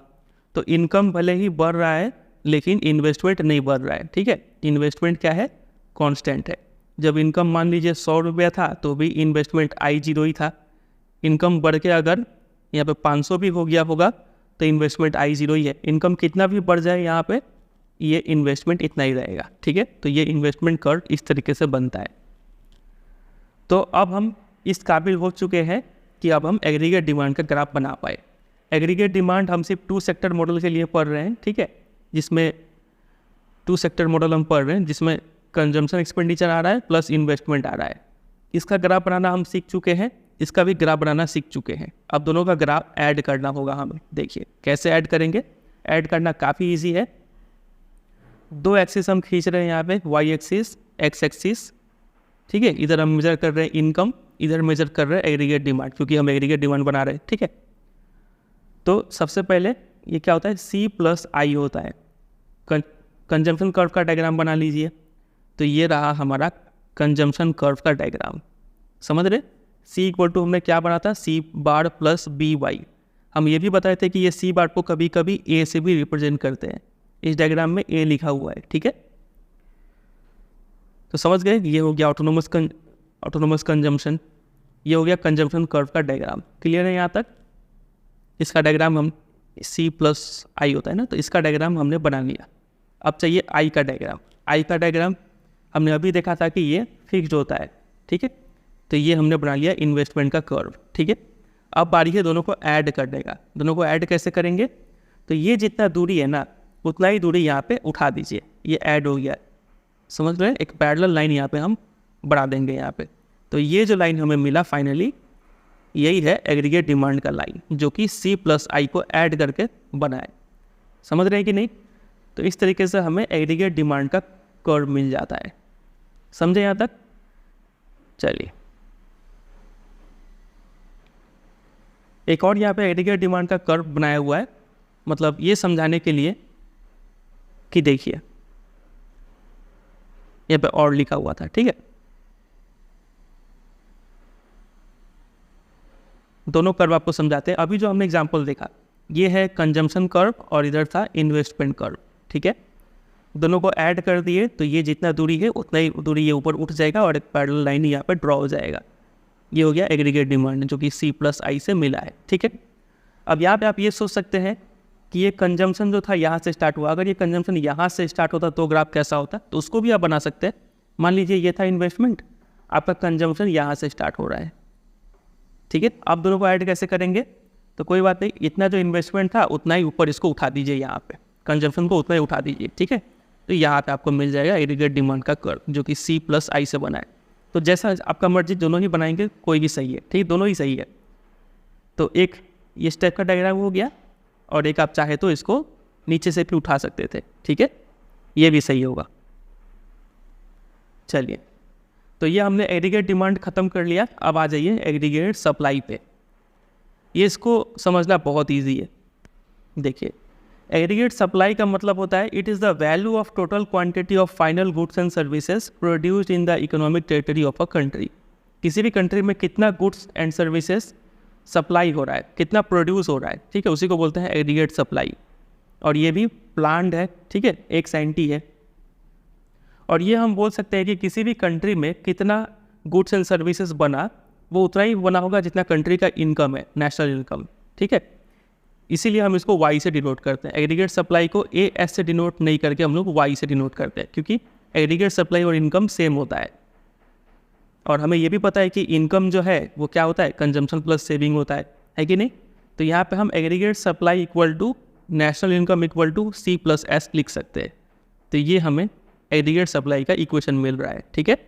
और एग्रीगेट सप्लाई को दिखाने के लिए, मतलब इसका ग्राफ बनाने के लिए हम क्या करते हैं, 45 डिग्री लाइन का यूज़ करते हैं, ठीक है। 45 डिग्री लाइन में ये देखिए इधर है इनकम, ये वाई एक्सिस में सेविंग प्लस कंजम्पशन, ठीक है।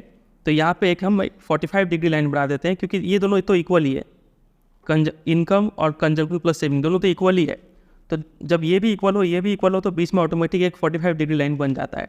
मतलब इसका हर एक पॉइंट पे income equal to consumption plus saving है, ठीक है। तो यही हो गया, ये जो लाइन मिला आपको इसी को हम लोग बोलते हैं एग्रीगेट सप्लाई का ग्राफ है या फिर इनकम का ग्राफ है ये, ठीक है। चलिए, तो वो यहाँ पे लिखा है और इसके ऊपर भी क्वेश्चन आता है एग्जाम में, डायरेक्ट क्वेश्चन पूछेंगे कि सिग्निफिकेंस ऑफ 45 डिग्री लाइन, ये 45 डिग्री लाइन का क्या इंपॉर्टेंस है। तो ऊपर भी हम पढ़ चुके हैं, यहाँ में भी फिर से लिखा हुआ है कि ये 45 डिग्री लाइन जो है ना, ये पूरे ग्राफ को, पूरे प्लेन को 2 इक्वल पार्ट्स में डिवाइड करता है, ठीक है। 45 डिग्री लाइन ये पूरा प्लेन को, ये एक पार्ट ये दूसरा पार्ट, दोनों इक्वल पार्ट में डिवाइड करता है, ठीक है। और इसका हर एक पॉइंट पे ये दोनों चीज़ इक्वल होता है, इनकम और ये, ठीक है। चलिए, इसका डिटेल आंसर आपको मेरे इंपॉर्टेंट क्वेश्चन आंसर्स में मिल जाएगा, अभी आप सिर्फ समझ के छोड़ दीजिए।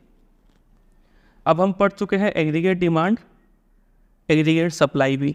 अब हम देखते हैं, दोनों को इक्वेट करेंगे और निकालेंगे इक्विलिब्रियम लेवल ऑफ इनकम, ठीक है। तो इक्विलिब्रियम लेवल ऑफ इनकम निकालने के लिए हम सबसे पहले तो ये एज्यूम कर रहे हैं कि हमारा जो इकोनॉमी है वो 2 सेक्टर है, इसमें सिर्फ हाउस होल्ड और फॉर्म्स है, शुरू से हम ये एज्यूम करके चल रहे हैं, ठीक है। तो इक्विलिब्रियम लेवल ऑफ इनकम निकालने के लिए 2 तरीका है, एक है consumption plus investment approach, CI approach, और दूसरा है सेविंग, दूसरा यहाँ पे लिखा हुआ है, दूसरा ये है सेविंग एंड इन्वेस्टमेंट अप्रोच। दोनों के ही ऊपर क्वेश्चन बनता है। तो आप पहले वाले को समझते हैं, उसके बाद दूसरे पे आएंगे। CI अप्रोच में हम क्या करते हैं, सबसे पहले एग्रीगेट डिमांड के बारे में यहाँ पे सारा चीज़ लिखा हुआ है, जो चीज़ हम पढ़ चुके हैं वो यहाँ पे लिखा हुआ है। एग्रीगेट सप्लाई के बारे में यहाँ पे लिखा हुआ है, जो चीज़ हम पढ़ चुके हैं वो यहाँ पे लिखा है। इसको 45 डिग्री लाइन से डिनोट करेंगे, ठीक है। इक्विलिब्रियम कहाँ पे होगा, when aggregate demand is equal to total income. Total income मतलब एग्रीगेट सप्लाई। जब एग्रीगेट डिमांड टोटल इनकम के इक्वल हो जाए तो वहीं पे इक्विलिब्रियम होगा। अब कैसे होगा देखिए, सबसे पहले आप एग्रीगेट डिमांड का ग्राफ बना लीजिए।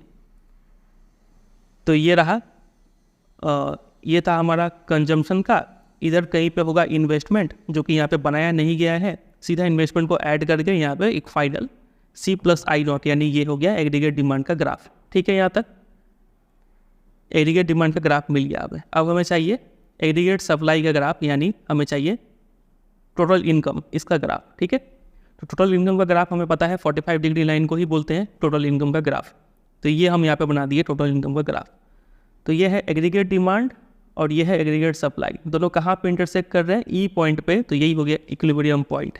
और इस इक्विलिब्रियम पॉइंट पे देख लीजिए इनकम कितना है, इनकम है आपका O से लेके M तक। तो OM हो गया हमारा इक्विलिब्रियम लेवल ऑफ इनकम। बात अगर आई समझ रहे हैं कि नहीं। चलिए, तो एक बार पढ़ लेते हैं क्या लिखा हुआ है। द एग्रीगेट डिमांड, जिसको C+I0 कर्व से शो किया गया है, it shows the desired level of expenditure by consumer and firms, ठीक है, कॉरस्पॉन्डिंग टू इस level of output. The economy is in equilibrium at the point where, ये जो कर्व है एग्रीगेट डिमांड का कर्व, ये जब 45 डिग्री लाइन को इंटरसेक्ट करेगा उसी पॉइंट पे इक्विलिब्रियम होगा, ठीक है। हमारे इस ग्राफ के केस में इक्विलिब्रियम पॉइंट क्या है, E है, ठीक है। तो वही बात यहाँ पे लिखा है कि एट E इकोनॉमी इक्विलिब्रियम में है। OM जो है वो हो गया इक्विलिब्रियम लेवल ऑफ इनकम। चलिए, अब हम इसको अलजेब्रिकली भी सॉल्व करके एक फॉर्मूला निकाल सकते हैं। हमें पता है इक्विलिब्रियम लेवल ऑफ, इक्विलिब्रियम में क्या होता है, aggregate supply equal to aggregate demand होता है कि नहीं। एग्रीगेट सप्लाई को हम टोटल इनकम से डिनोट कर सकते हैं, एग्रीगेट डिमांड को C+I से डिनोट कर सकते हैं। तो Y इक्वल टू, ये फिक्स है, I तो फिक्स है, ठीक है। इस फिलहाल के लिए हम इसको सिर्फ I लिखते हैं सिंप्लिसिटी के लिए। C को हम खोल देते हैं, C bar plus BY plus I। Y को एक साइड लीजिए, Y minus BY equal to C bar plus I। यहाँ से Y कॉमन ले लीजिए तो 1 माइनस P, इधर हो गया C बार प्लस I। यहाँ से Y निकाल दीजिए, ये हो गया C bar plus I by 1 minus B। ये हो गया हमारा इक्विलिब्रियम लेवल ऑफ इनकम का फॉर्मूला, ठीक है। वो होता है C bar plus I by 1 minus B। ये रहा फॉर्मूला, ठीक है, याद रखेंगे इसको, डायरेक्ट याद कर लीजिए, क्वेश्चन मिलेगा इसके ऊपर। यहाँ पे आई क्या है, फिक्स है, ऑटोनोमस इन्वेस्टमेंट। अब हम समझते हैं एडजस्टमेंट मैकेनिज्म। कभी अगर एग्रीगेट डिमांड ज़्यादा हो गया एग्रीगेट सप्लाई से, या फिर कभी एग्रीगेट सप्लाई ज़्यादा हो गया एग्रीगेट डिमांड से, तो कैसे एडजस्टमेंट होता है उस चीज़ को समझते हैं। सबसे पहले केस 1, जब एग्रीगेट सप्लाई ज़्यादा हो एग्रीगेट डिमांड से, तब क्या होगा देखिए। हमें पता है कि when economy is at a level of income greater than the equilibrium level OM. At any such greater level of income, the C plus I line lies above the 45-degree line. That is, planned spending is less than planned income. Simple से समझिए, लिखा है कि मान लीजिए कि equilibrium level of income M पे नहीं था, यहाँ पे था, कोई एक दूसरा पॉइंट पे था M डैश, ठीक है, ये था इक्विलिब्रियम लेवल ऑफ इनकम। तो इस पॉइंट पे क्या हो रहा है, 45 डिग्री लाइन ज़्यादा है यहाँ पे, मतलब ऊपर है 45 डिग्री लाइन, और जो डिमांड वाला लाइन है वो नीचे है। इसका मतलब जो एक्सपेंडिचर है, जो खर्च है वो कम है, इनकम जो है, क्योंकि ये इनकम दिखा रहा है ना, ये इनकम ज़्यादा है, खर्च कम है, वो यहाँ पे लिखा था। तो अब क्या होगा देखिए, जो आपका स्पेंडिंग है सब प्लान्ड है, एक्स एंटी प्लान्ड स्पेंडिंग जो है वो कम है प्लान्ड इनकम से। तो क्या होगा कि consumers and firms together would buy less good, खर्च कम कर रहे हैं मतलब कम सामान खरीद रहे हैं, ठीक है, जितना कि बन रहा है उसके मुकाबले में। तो इससे क्या होगा, unplanned undesired increase in inventory of unsold good, जो अनसोल्ड गुड्स है उसका स्टॉक बढ़ना स्टार्ट हो जाएगा, ठीक है। तो फर्म्स क्या करेंगे, इसको ऐसे रिस्पॉन्स करेंगे कि वो लोग डिक्रीज करने लगेंगे एम्प्लॉयमेंट, लोगों को काम से बाहर निकालने लगेंगे, ठीक है। और इससे क्या होगा, उनका आउटपुट मतलब जो प्रोडक्शन है वो कम जाएगा, प्रोडक्शन कम जाएगा मतलब अब जितना डिमांड है उतना ही सप्लाई हो रहा है, ठीक है। तो this process of decrease in income will continue until the economy is back at the level OM। ये तब तक डिक्रीज होता रहेगा जब तक कि वापस से इक्विलिब्रियम इनकम जो है वो OM ना हो जाए, ठीक है। तब फिर से एग्रीगेट डिमांड जो है वो इनकम के यानी प्लान्ड इनकम के इक्वल हो जाएगा, समझे। उसी तरीके से मान लीजिए, मतलब सिंपल सा इसका कंक्लूजन ये है, आपसे इतना याद रखिए कि जब एग्रीगेट सप्लाई एग्रीगेट डिमांड से ज़्यादा हो, जब इनकम ज़्यादा है, लोगों का डिमांड कम है, लोग खरीदना नहीं चाहते हैं, तो फर्म्स क्या करेंगे, फर्म्स एम्प्लॉयमेंट, लोगों को काम से निकालेंगे और अपना आउटपुट को रिड्यूस कर देंगे। यही सिंपल, यही मेन बात है, ठीक है। उसी तरीके से केस 2 क्या होगा, जब सप्लाई कम है डिमांड ज़्यादा है, इनकम कम है लेकिन डिमांड ज़्यादा है, लोग चाह रहे हैं कि ज़्यादा ज़्यादा खरीदे, तो उस केस में फर्म क्या करेंगे, एम्प्लॉयमेंट को बढ़ाएंगे, एम्प्लॉयमेंट बढ़ाएंगे मतलब आउटपुट बढ़ाएंगे, और फिर वापस से OM लेवल आ जाएगा, ठीक है। चलिए, तो यही था एडजस्टमेंट। अब आ जाइए दूसरे अप्रोच पे जिससे कि हम इक्विलिब्रियम लेवल ऑफ इनकम निकालते हैं। दूसरा अप्रोच है सेविंग एंड इन्वेस्टमेंट अप्रोच। इसके ऊपर भी बहुत अच्छा क्वेश्चन बनता है। ये अप्रोच ये बोलता है कि देखिए, एट इक्विलिब्रियम हमें पता है income equal to aggregate demand होता है। इनकम को हम लोग कंजम्पशन प्लस सेविंग बोल सकते हैं, एग्रीगेट डिमांड को हम लोग कंजम्पशन प्लस इन्वेस्टमेंट बोल सकते हैं। कंजम्पशन कैंसिल आउट हो गया तो सेविंग इक्वल टू इन्वेस्टमेंट। तो यही है कि जब भी इकोनॉमी में जब भी सेविंग और इन्वेस्टमेंट इक्वल हो जाते हैं तो इकोनॉमी में इक्विलिब्रियम आ जाता है, ठीक है। इस तरीके से यहाँ पे तय होता है। तो इसका भी अगर हम ग्राफ के जरिए बनाना चाहें तो इस तरीके से बनेगा ग्राफ।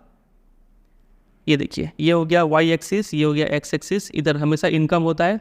अब से हम लोग इनकम बोले या फिर आउटपुट बोले या फिर एग्रीगेट सप्लाई बोले या फिर GDP बोले, चारों ही एक ही टर्म मान के चलेंगे इस चैप्टर में, ठीक है।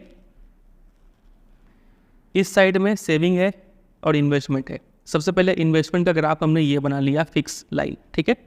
सेविंग का ग्राफ हम पहले ही बनाना सीख चुके हैं, ये नीचे से स्टार्ट होता है और इधर से कट होके जाता है। तो आप देखिए कि सेविंग और इन्वेस्टमेंट कहाँ पे इक्वल हो रहे हैं, तो आप बोलेंगे इस पॉइंट पे कट कर रहे हैं तो यही हो गया इक्विलिब्रियम पॉइंट, यहीं पे इक्वल हो रहे हैं। हमें पता है कि ये अप्रोच क्या बोलता है, जिस पॉइंट पे सेविंग और इन्वेस्टमेंट इक्वल हो जाए वही इक्विलिब्रियम पॉइंट होता है। तो ये हो गया इक्विलिब्रियम पॉइंट। बताइए इक्विलिब्रियम इनकम क्या होगा, तो आप बोलेंगे यहाँ से यहाँ तक मेजर कर लीजिए, O से लेके M तक, तो OM हो गया हमारा इक्विलिब्रियम लेवल ऑफ इनकम। बात तक आई समझ रहे हैं कि नहीं।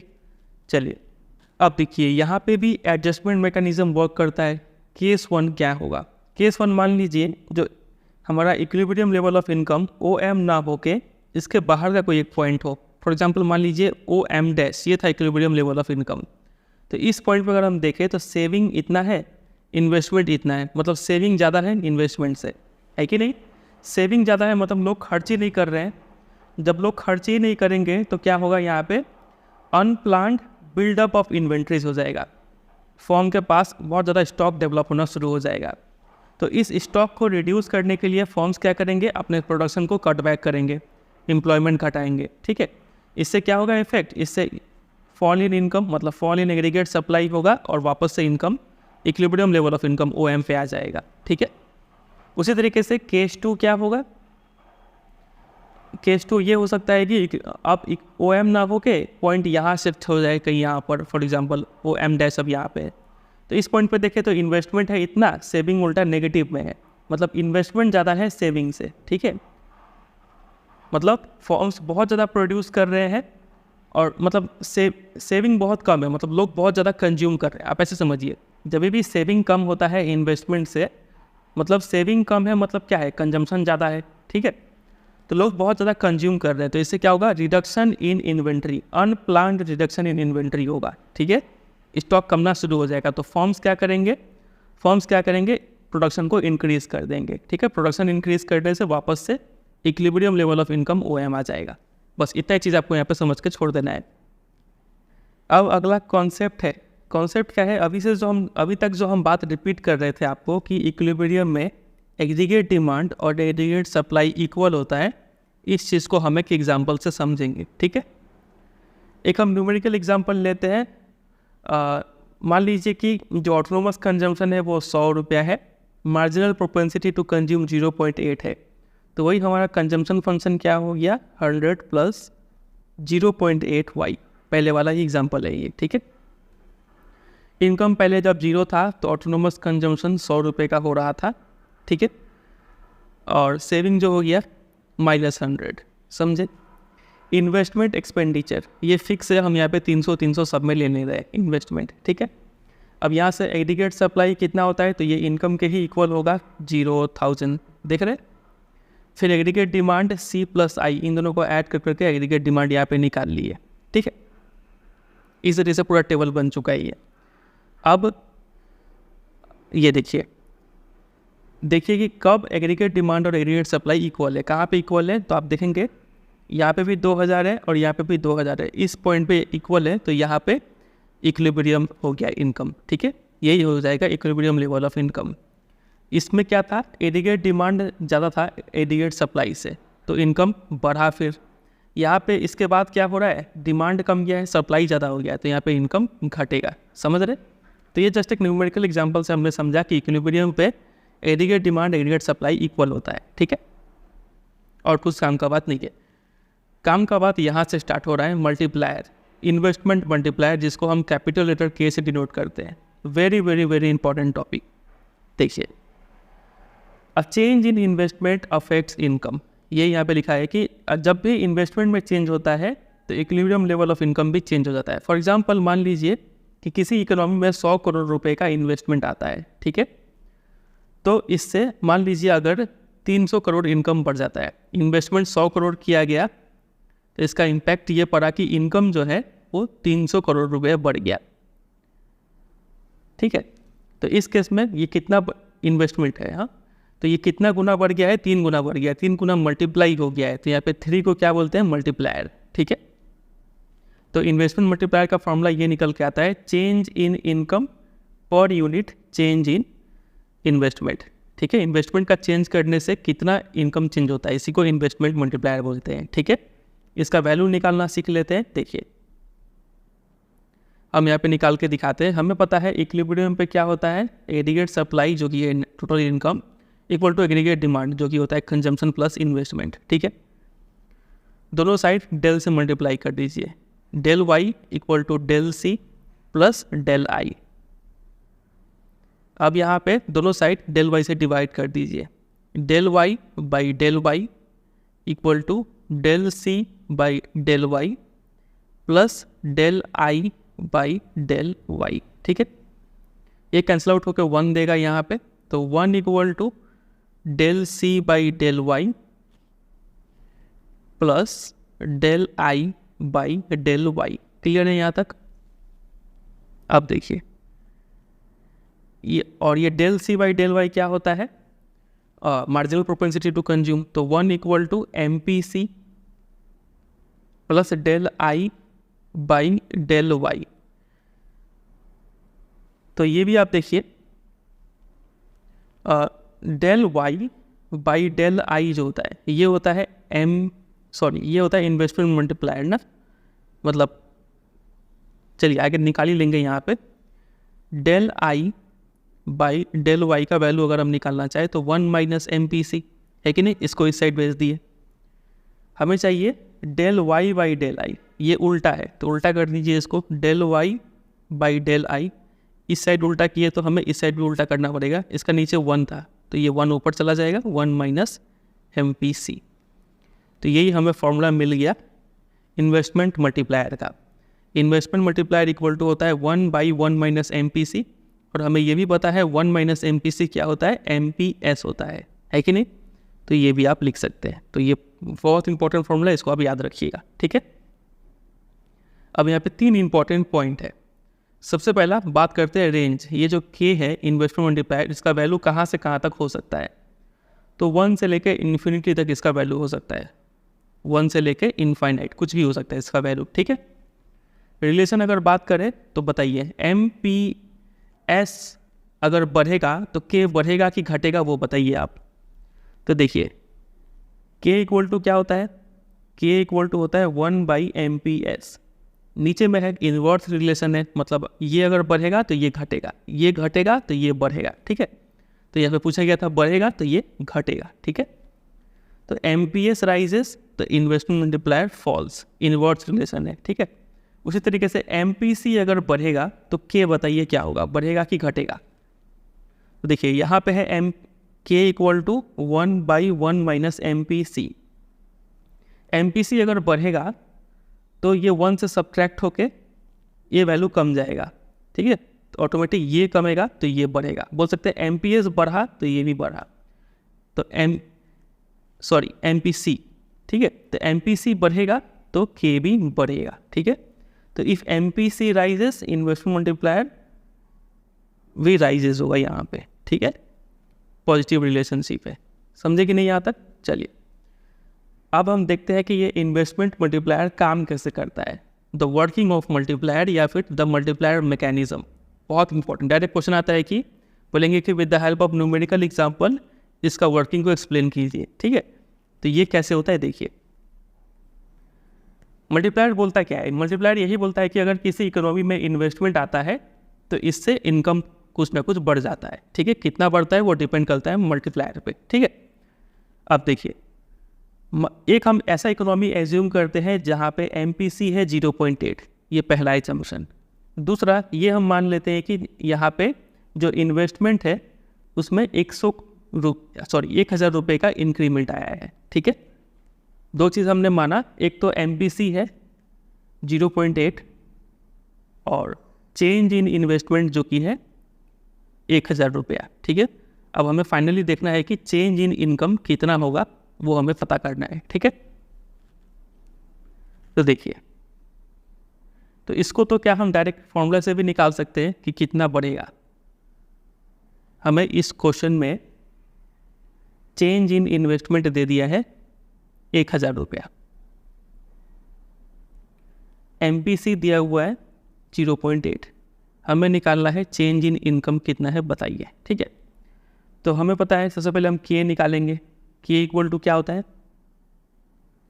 1 by 1 minus M P C, ठीक है, जो कि हो जाएगा।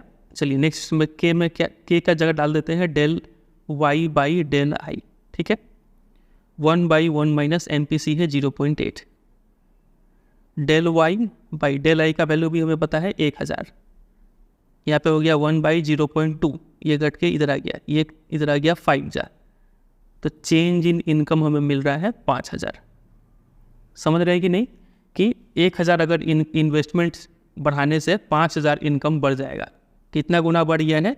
5 गुना। तो यहाँ पे इन्वेस्टमेंट मल्टीप्लायर के इक्वल टू 5 है। ठीक है, चलिए अब ये ऐसे इस तरीके से काम करता है। अब यहाँ पे एक और एग्जांपल से समझेंगे। देखिए MPC है 0.8, हमने इंक्रीज इन इन्वेस्टमेंट मान लिया है 1000। ठीक है, अब इससे होगा क्या?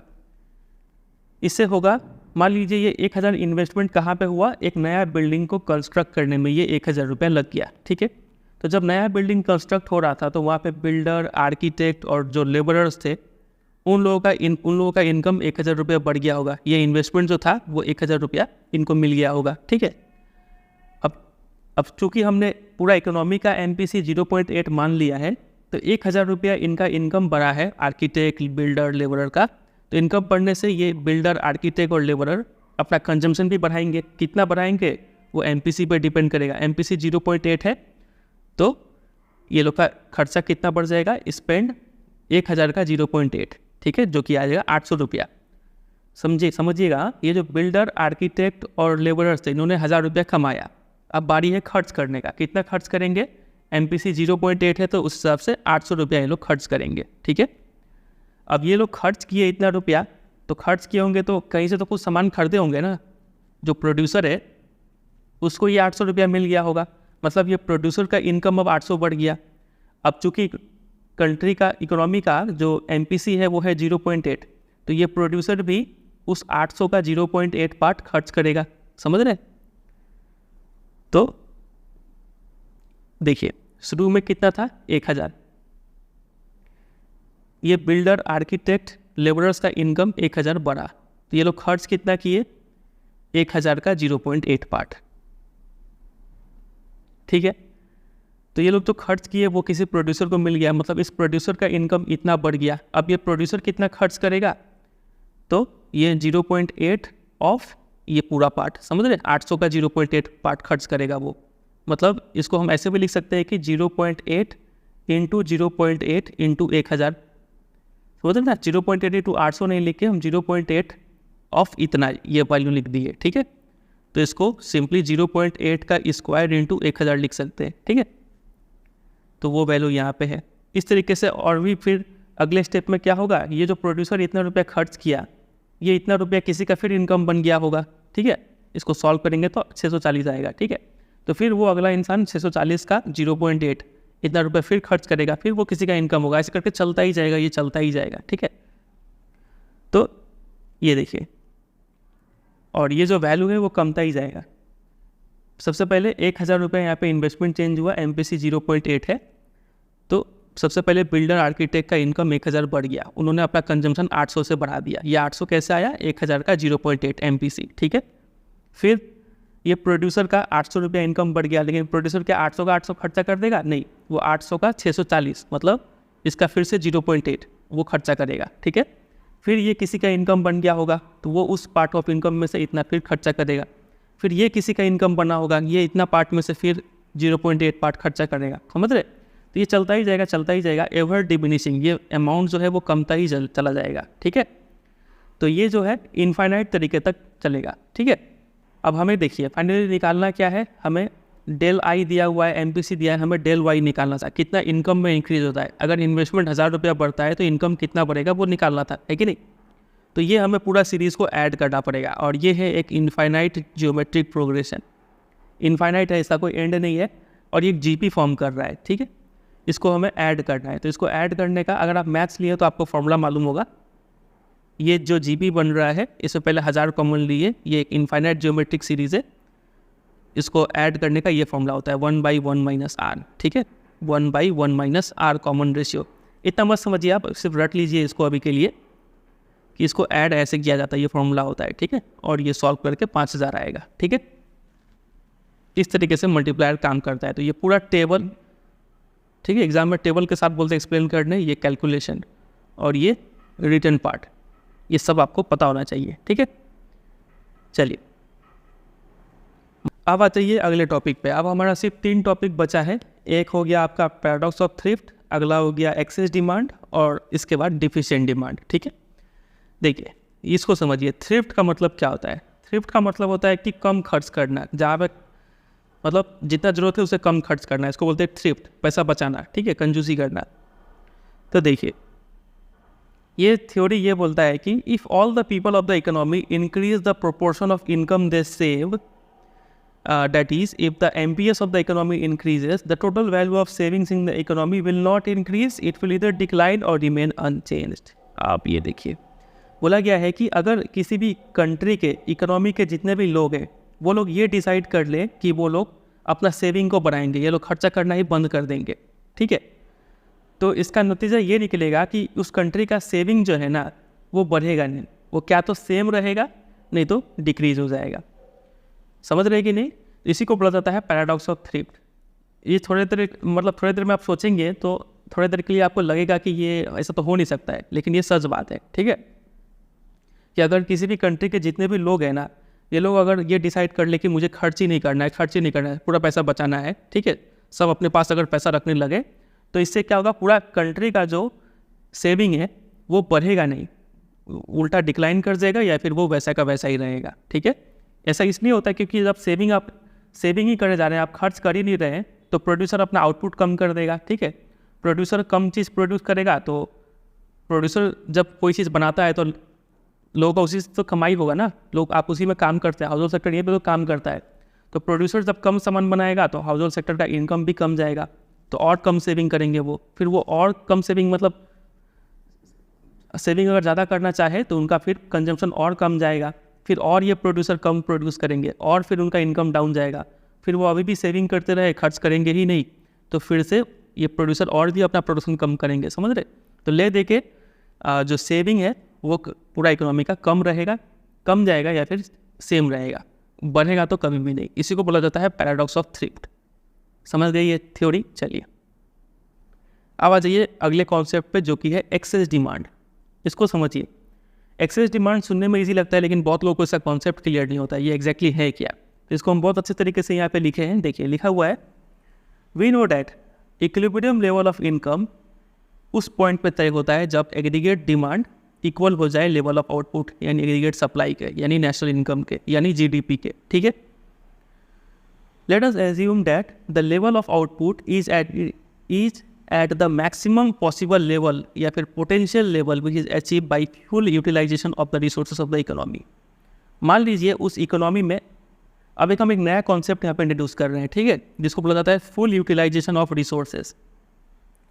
मान लीजिए किसी इकोनॉमी में जितने भी रिसोर्सेज है, लैंड, लेबर, कैपिटल, एंटरप्रेन्योरशिप, वो उस पूरा फुल कैपेसिटी पे यूज़ हो रहा है, full potential maximum possible level पे यूज़ हो रहा है, मतलब आप और लैंड और लेबर और कैपिटल नहीं लगा सकते, ठीक है। वो इकोनॉमी अपने फुल पोटेंशियल पे काम कर रहा है, ठीक है। अब क्या होगा इस केस में, देखिए, this means that the economy output will not increase beyond the potential level. इसका इस लाइन का मीनिंग यही है, अगर कोई इकोनॉमी फुल पोटेंशियल पे काम कर रहा है तो इसका मीनिंग यही निकलता है कि जो इकोनॉमी में और चीज़ अब प्रोड्यूस नहीं हो सकता है, ठीक है।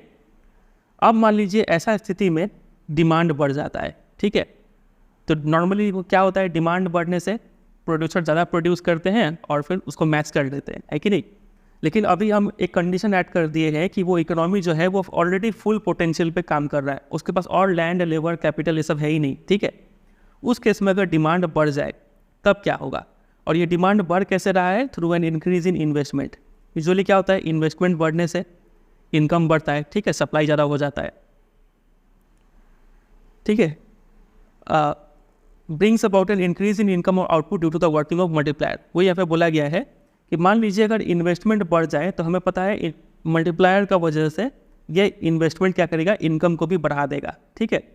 अब ऐसा सिचुएशन को इमेजिन कीजिए कि जो इकोनॉमी है वो ऑलरेडी ऑपरेट कर रहा है फुल पोटेंशियल लेवल पे, ठीक है, और उस केस में कोई इन्वेस्टमेंट बढ़ा देता है, तो इन्वेस्टमेंट बढ़ने से क्या इनकम यानी जो एग्रीगेट सप्लाई है यानी जो टोटल आउटपुट है वो क्या बढ़ेगा, ठीक है। What will happen, will the level of output increase further.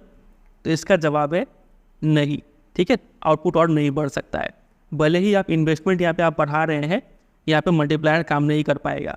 क्यों? क्योंकि इकोनॉमी ऑलरेडी फुल पोटेंशियल पे काम कर रहा है, ठीक है।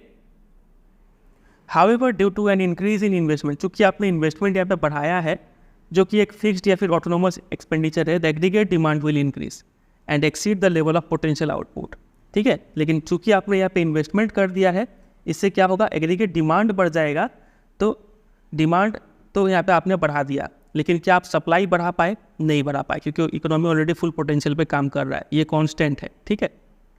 तो इस केस में डिमांड ज़्यादा है, सप्लाई कम है, तो ऐसे ही सिचुएशन को बोलते हैं एक्सेस डिमांड। बात अगर ये समझ रहे हैं कि नहीं, एक्सेस डिमांड बोलने का मतलब, बहुत लोग सिंपली एक्सेस डिमांड का मतलब क्या समझते हैं कि एग्रीगेट डिमांड ज़्यादा है एग्रीगेट सप्लाई से, ठीक है। तो फॉर्म क्या करेंगे, ज़्यादा चीज़ प्रोड्यूस करेंगे और फिर अल्टीमेटली ये क्या हो जाएगा, एग्रीगेट डिमांड एग्रीगेट सप्लाई के इक्वल होगा। ऐसा नहीं होता है, ठीक है। एक्सेस डिमांड का मतलब इकोनॉमी ऑलरेडी फुल पोटेंशियल पे काम कर रहा है और यहाँ पे आप सप्लाई बढ़ा ही नहीं सकते, ठीक है।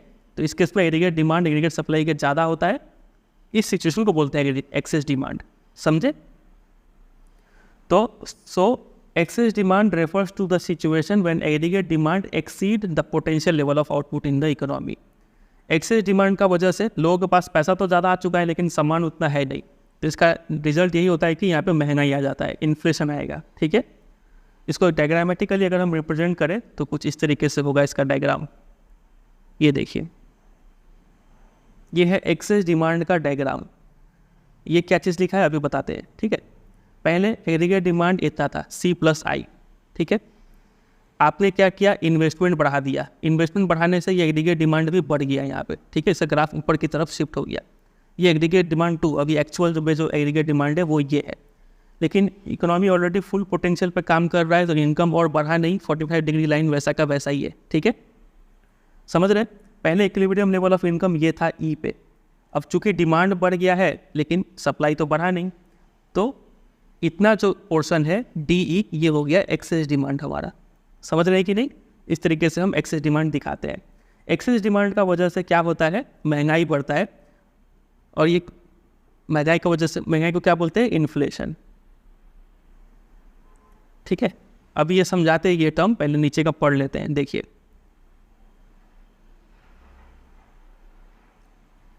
In the diagram equilibrium position point E था, ठीक है, जब AD1 पहले वाला लाइन जो था 45 डिग्री लाइन को मीट कर रहा था। नाउ एग्रीगेट डिमांड जो है वो बढ़ के AD1 से AD2 हो गया क्योंकि इन्वेस्टमेंट बढ़ गया, ठीक है। एज ए रिजल्ट एक गैप DE क्रिएट हो गया, ठीक है, जो कि डिफरेंस है न्यू और ओल्ड एग्रीगेट डिमांड का। हाउएवर इनकम जो है वो Y0 से और बढ़ नहीं पाएगा यहाँ पे, ठीक है। सो द गैप DE को एक्सेस डिमांड का मेजर कहा जाता है, ठीक है। और इसी गैप को हम लोग इन्फ्लेशनरी गैप भी बोलते हैं, ये बात को आप याद रखिएगा। ये गैप को एक्सेस डिमांड या फिर इन्फ्लेशनरी गैप भी बोलते हैं, समझे। चलिए, तो एक्सेस डिमांड क्या होता है वो समझा हमने, इसका डेफिनेशन देखा, इसको ग्राफ के थ्रू कैसे रिप्रेजेंट करते हैं वो हमने समझा यहाँ पे, और इसका रिजल्ट क्या होता है, इन्फ्लेशन होता है, वो भी हमने समझ लिया। अब है रेमेडी, इसका समाधान क्या है। जब इकोनॉमी में एक्सेस डिमांड हो जाए तो इसका क्या सोल्यूशन होगा वो हम चीज़ देखेंगे। तो एक्सेस डिमांड को सॉल्व करने का दो तरीका है। एक तरीका है कि आप फिस्कल पॉलिसी अपनाइए, दूसरा तरीका है कि आप मॉनेटरी पॉलिसी अपनाइए, या फिर दोनों अपना लीजिए, ठीक है। फिस्कल पॉलिसी, मॉनेटरी पॉलिसी, ये क्या होता है उसको समझते हैं। देखिए, फिस्कल पॉलिसी मतलब जो गवर्नमेंट है वो कुछ तरीके से मतलब मनी सप्लाई कंट्रोल करती है। क्या तो गवर्नमेंट अपना एक्सपेंडिचर खर्चा करने का लेवल बढ़ा घटा सकती है, या फिर टैक्स को कंट्रोल कर सकती है, टैक्स बढ़ा या फिर घटा सकती है। गवर्नमेंट एक्सपेंडिचर बढ़ा या फिर घटा सकती है, ठीक है। तो गवर्नमेंट का ऐसी पॉलिसीज़ को क्या बोलते हैं, फिस्कल पॉलिसी मेजर्स, ठीक है। वही मॉनेटरी पॉलिसी क्या होता है, इसमें जो सेंट्रल बैंक होता है किसी भी कंट्री का, RBI इंडिया के केस में, वो अपने जो टूल्स है जैसे कि बैंक रेट हो गया, CRR, SLR, रेपो रेट, ठीक है, ये सब बढ़ा घटा के मनी सप्लाई को कंट्रोल करती है। समझ रहे हैं। तो इस पॉलिसी को बोलते हैं मॉनेटरी पॉलिसी मेजर्स, और ये सब जो पॉलिसीज था इसको बोलते हैं फिस्कल पॉलिसी मेजर्स, ठीक है। तो एक्सेस डिमांड को कैसे ठीक करेंगे वो अब समझते हैं हमें। तो एक्सेस डिमांड को हम रिड्यूस कर सकते हैं by number 1 decreasing the level of government expenditure. अगर सरकार जो है वो खर्च करना कम कर देगी तो कंट्री में जो मनी सर्कुलेशन है वो कम हो जाएगा, लोगों के पास पैसा कम आएगा, और इससे जब लोगों के पास पैसा कम हो गया तो ऑटोमेटिक डिमांड कम जाएगा, ठीक है, और ये प्रॉब्लम सॉल्व होगा। और दूसरा तरीका ये है कि गवर्नमेंट क्या कर सकती है, टैक्स को बढ़ा सकती है। जब गवर्नमेंट टैक्स बढ़ाती है तो लोगों के पास जो एक्स्ट्रा पैसा है वो निकल के सरकार के पास आ जाता है, और इकोनॉमी में जो मनी है, मनी सप्लाई वो कम जाता है। पैसा कम गया मतलब लोगों का डिमांड कम जाएगा, ठीक है, और एक्सेस डिमांड आप ठीक कर सकते हैं, ठीक है। तो वही यहाँ पे लिखा है, if government expenditure is decreased by an amount equal to inflationary gap, जितना इन्फ्लेशनरी गैप है उतना ही गवर्नमेंट एक्सपेंडिचर कम कर दीजिए, इससे जो इकोनॉमी है वो वापस पहले वाले लेवल पर रीस्टोर हो जाएगा, ठीक है। एग्जाम में आपसे क्वेश्चन पूछेंगे डायरेक्ट कि 2 फिस्कल पॉलिसी मेजर्स बताइए, ये टर्म याद रखिएगा, ठीक है, जिससे कि एक्सेस डिमांड को ठीक कर सकते हैं। फिर मॉनेटरी पॉलिसी में क्या है, देखिए इसको हम लोग चैप्टर नंबर 3 में भी पढ़ चुके हैं, मनी एंड बैंकिंग वाले में, ठीक है। यहाँ पे भी फिर से पढ़ने मिल रहा है, लिखा है कि central bank can increase bank rate to cure inflation.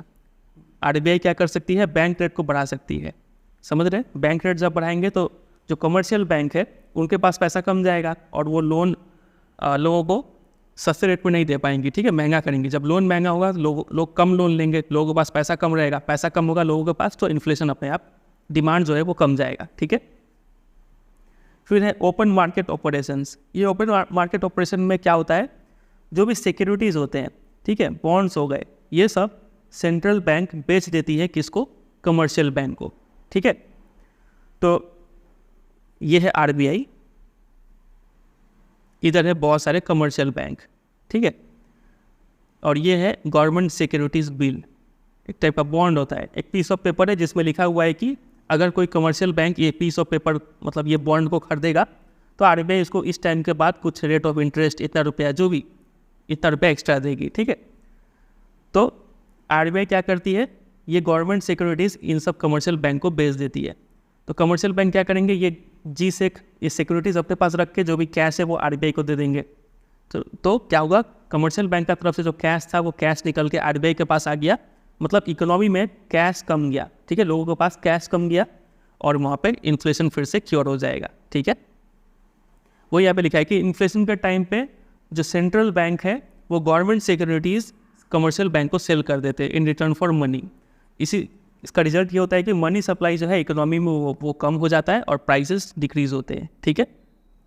फिर तीसरा तरीका है कैश रिजर्व रेशियो, मतलब आपको पढ़ाए थे कि कमर्शियल बैंक को कुछ अपना जितना भी पैसा है उसको कुछ पैसा रिजर्व करना पड़ता है, ठीक है। तो अगर आरबीआई बोल दे कि आपको ज़्यादा पैसा रखना पड़ेगा अपने पास, increase the cash reserve ratio, तो कमर्शियल बैंक को मजबूरन ज़्यादा पैसा अपने पास रखना पड़ेगा और कम ही पैसा वो लोन दे सकते हैं, ठीक है। और लोन देंगे भी तो वो लोन महंगा होगा, है कि नहीं। तो लोग लोन कम लेंगे, लोगों के पास पैसा कम जाएगा, तो डिमांड की और एक्सेस डिमांड जो है वो कम जाएगा, ठीक है। और भी हमने जो टूल्स पढ़ा था चैप्टर नंबर 3 में, आप वो भी सब लिख सकते हैं। फिलहाल आप इस चैप्टर के लिए 3 याद रखेंगे तो मोर देन सफिशिएंट है।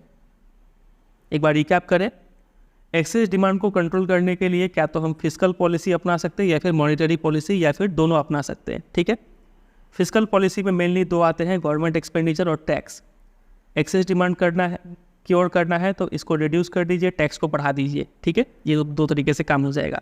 मॉनेटरी पॉलिसी में bank rate, open market operation और cash reserve ratio. Bank rate बढ़ाइए, ओपन मार्केट ऑपरेशन में गवर्नमेंट सिक्योरिटीज़ को सेल कीजिए और कैश रिजर्व रेशियो को भी बढ़ाइए, तो एक्सेस डिमांड क्योर हो जाएगा।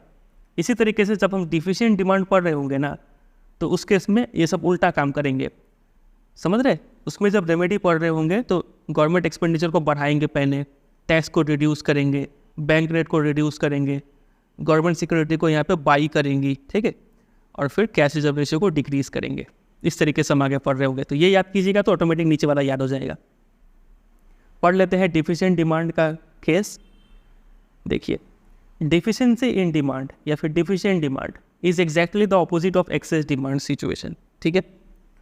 Well the economy is at its full potential level और उसमें एग्रीगेट डिमांड में गिरावट आ जाए due to fall in investment या फिर कंजम्पशन, तो तब डिफिशिएंट डिमांड होता है, ठीक है।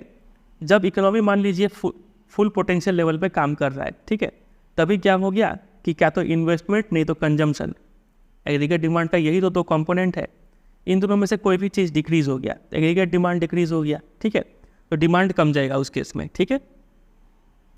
तो ऐसे सिचुएशन में क्या होता है, the output level seems to be in surplus in the market, supply ज़्यादा हो गया है अब, लेकिन लोग डिमांड नहीं कर रहे हैं, ठीक है।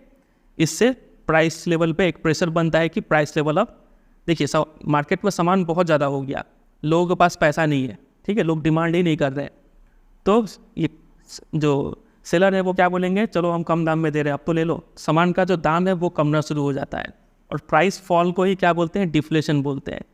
ठीक है, fall in the prices of goods and services. ठीक है, तो डिफिशिएंट डिमांड से डिफ्लेशन आता है, ऊपर हमने पढ़ा था एक्सेस डिमांड से इन्फ्लेशन आता है। ठीक है, डिफ्लेशन का मतलब प्राइस लेवल कम ना, और ऊपर हमने पढ़ा था इन्फ्लेशन जिस पर प्राइस लेवल बढ़ता है। ठीक है, डायग्राम वाइज हम इसको ऐसे रिप्रेजेंट कर सकते हैं, इधर हमेशा इनकम या फिर आउटपुट दिखाते हैं, इधर एग्रीगेट डिमांड। ठीक है, ये हमारा हो गया 45 डिग्री लाइन जो कि आउटपुट शो कर रहा है। एग्रीगेट डिमांड पहले ये था AD1 ऊपर में, अब इन दोनों में से कोई कम गया होगा जिस वजह से एग्रीगेट डिमांड नीचे की तरफ शिफ्ट हो गया। ठीक है, एग्रीगेट डिमांड तो की एक्चुअल है। ठीक है, तो ये जो गैप है इसको डिफिशिएंट डिमांड बोलेंगे या फिर डिफ्लेशनरी गैप ये भी बोल सकते हैं। ठीक है, चलिए वही सारा बात यहाँ पे लिखा है, तो इसका भी रेमेडी है। सॉल्यूशन क्या है डिफिशिएंट डिमांड का, तो ऊपर जो आपको बताया था उसका उल्टा कर देना है। गवर्नमेंट एक्सपेंडिचर बढ़ाइए, जब सरकार खर्चा करेंगी तो लोगों के पास पैसा मिलेगा, पैसा मिलेगा तो लोग ज़रा डिमांड करेंगे, ज़रा सामान खरीदेंगे। ठीक है, टैक्स को कम कर दीजिए ताकि लोगों के पास पैसा रहे और लोग ज़रा डिमांड करें। उसी तरीके से बैंक रेट को कम कर दीजिए ताकि लोन सस्ता हो जाए, लोग ज़रा लोन ले, लोगों के पास पैसा आएगा, डिमांड बढ़ेगा। ठीक है, ओपन मार्केट ऑपरेशन में RBI बाई करती है। जब RBI ये गवर्नमेंट सिक्योरिटीज़, ये जो बॉन्ड है, ये जो पीस ऑफ पेपर है, ये जब बाई करेंगी तो RBI कमर्शियल बैंक को कैश देंगे, है कि नहीं? तो बैंक के पास कैश आ जाएगा तो लोन सस्ता हो जाएगा। ठीक है, फिर कैश रिजर्व रेशियो को डिक्रीज कर देंगे। तो इस तरीके से डिफिशिएंट डिमांड को हम लोग टैकल करते हैं। समझे, बहुत इंपॉर्टेंट था ऊपर वाला टॉपिक, तो इसको ख़त्म कर लेना है आपको। अब है 3 छोटा टर्म, एक होता है इनवॉलंटरी अनएम्प्लॉयमेंट, वॉलंटरी अनएम्प्लॉयमेंट, और एक होता है फुल एम्प्लॉयमेंट। समझ लीजिए, इसका डेफिनेशन पूछते हैं एग्जाम में।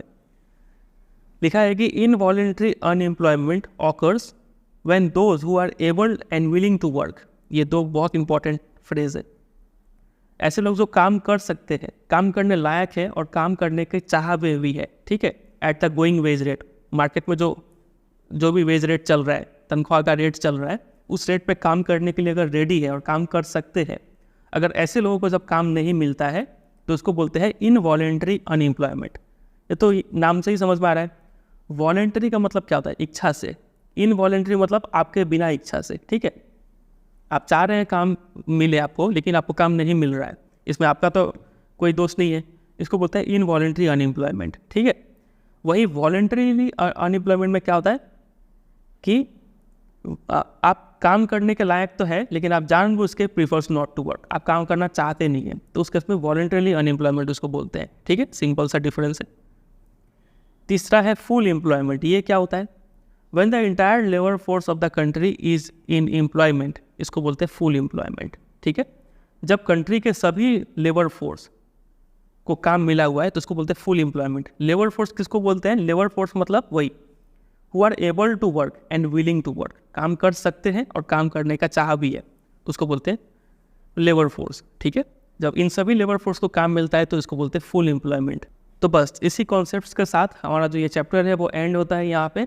तो उम्मीद करते हैं आपको ये नोट से पढ़ने में काफ़ी मज़ा आया होगा। ये चैप्टर का काफ़ी एक मतलब डर बैठा रहता है स्टूडेंट्स के मन में, तो उम्मीद करते हैं हम जो ये नोट्स बना के समझाए हैं आपको, इससे आपको ये चैप्टर काफ़ी ईजी लग रहा होगा। ये नोट्स आप मेरे वेबसाइट से जाकर डाउनलोड कर सकते हैं। ठीक है, वहाँ पर जाके आप देख लीजिएगा और इसको प्रिंट आउट निकाल के आप अपने पास रख लीजिएगा। इसके बाहर तो कुछ आने का चांस बहुत ही कम है। और इसके साथ साथ आप ये भी कीजिएगा कि इस चैप्टर का जो भी इंपॉर्टेंट क्वेश्चन आंसर्स है ये भी आपको मेरे वेबसाइट पर मिल जाएगा, उसको भी आप जरूर प्रिपेयर कीजिएगा। ठीक है, और इस क्वेश्चन आंसर्स को करते वक्त अगर आपके मन में कोई डाउट कन्फ्यूजन आता है तो आप मुझे ज़रूर कमेंट करके बताइएगा, हम कोशिश करेंगे आपका डाउट को सुलझा देने का। ठीक है, चलिए एंड होता है ये चैप्टर। उम्मीद करते हैं आपको पसंद आया होगा। वीडियो अच्छा लगा तो जरूर एक लाइक कीजिएगा, कोई डाउट कन्फ्यूजन है तो कमेंट करके बताइएगा, अपने फ्रेंड के साथ शेयर कर दीजिए वीडियो को, और अगर आप चैनल पर नए हैं तो उसको सब्सक्राइब भी कर लीजिए। ठीक है, चलिए मिलते हैं बहुत जल्द किसी और वीडियो में, तब तक के लिए bye bye and take care.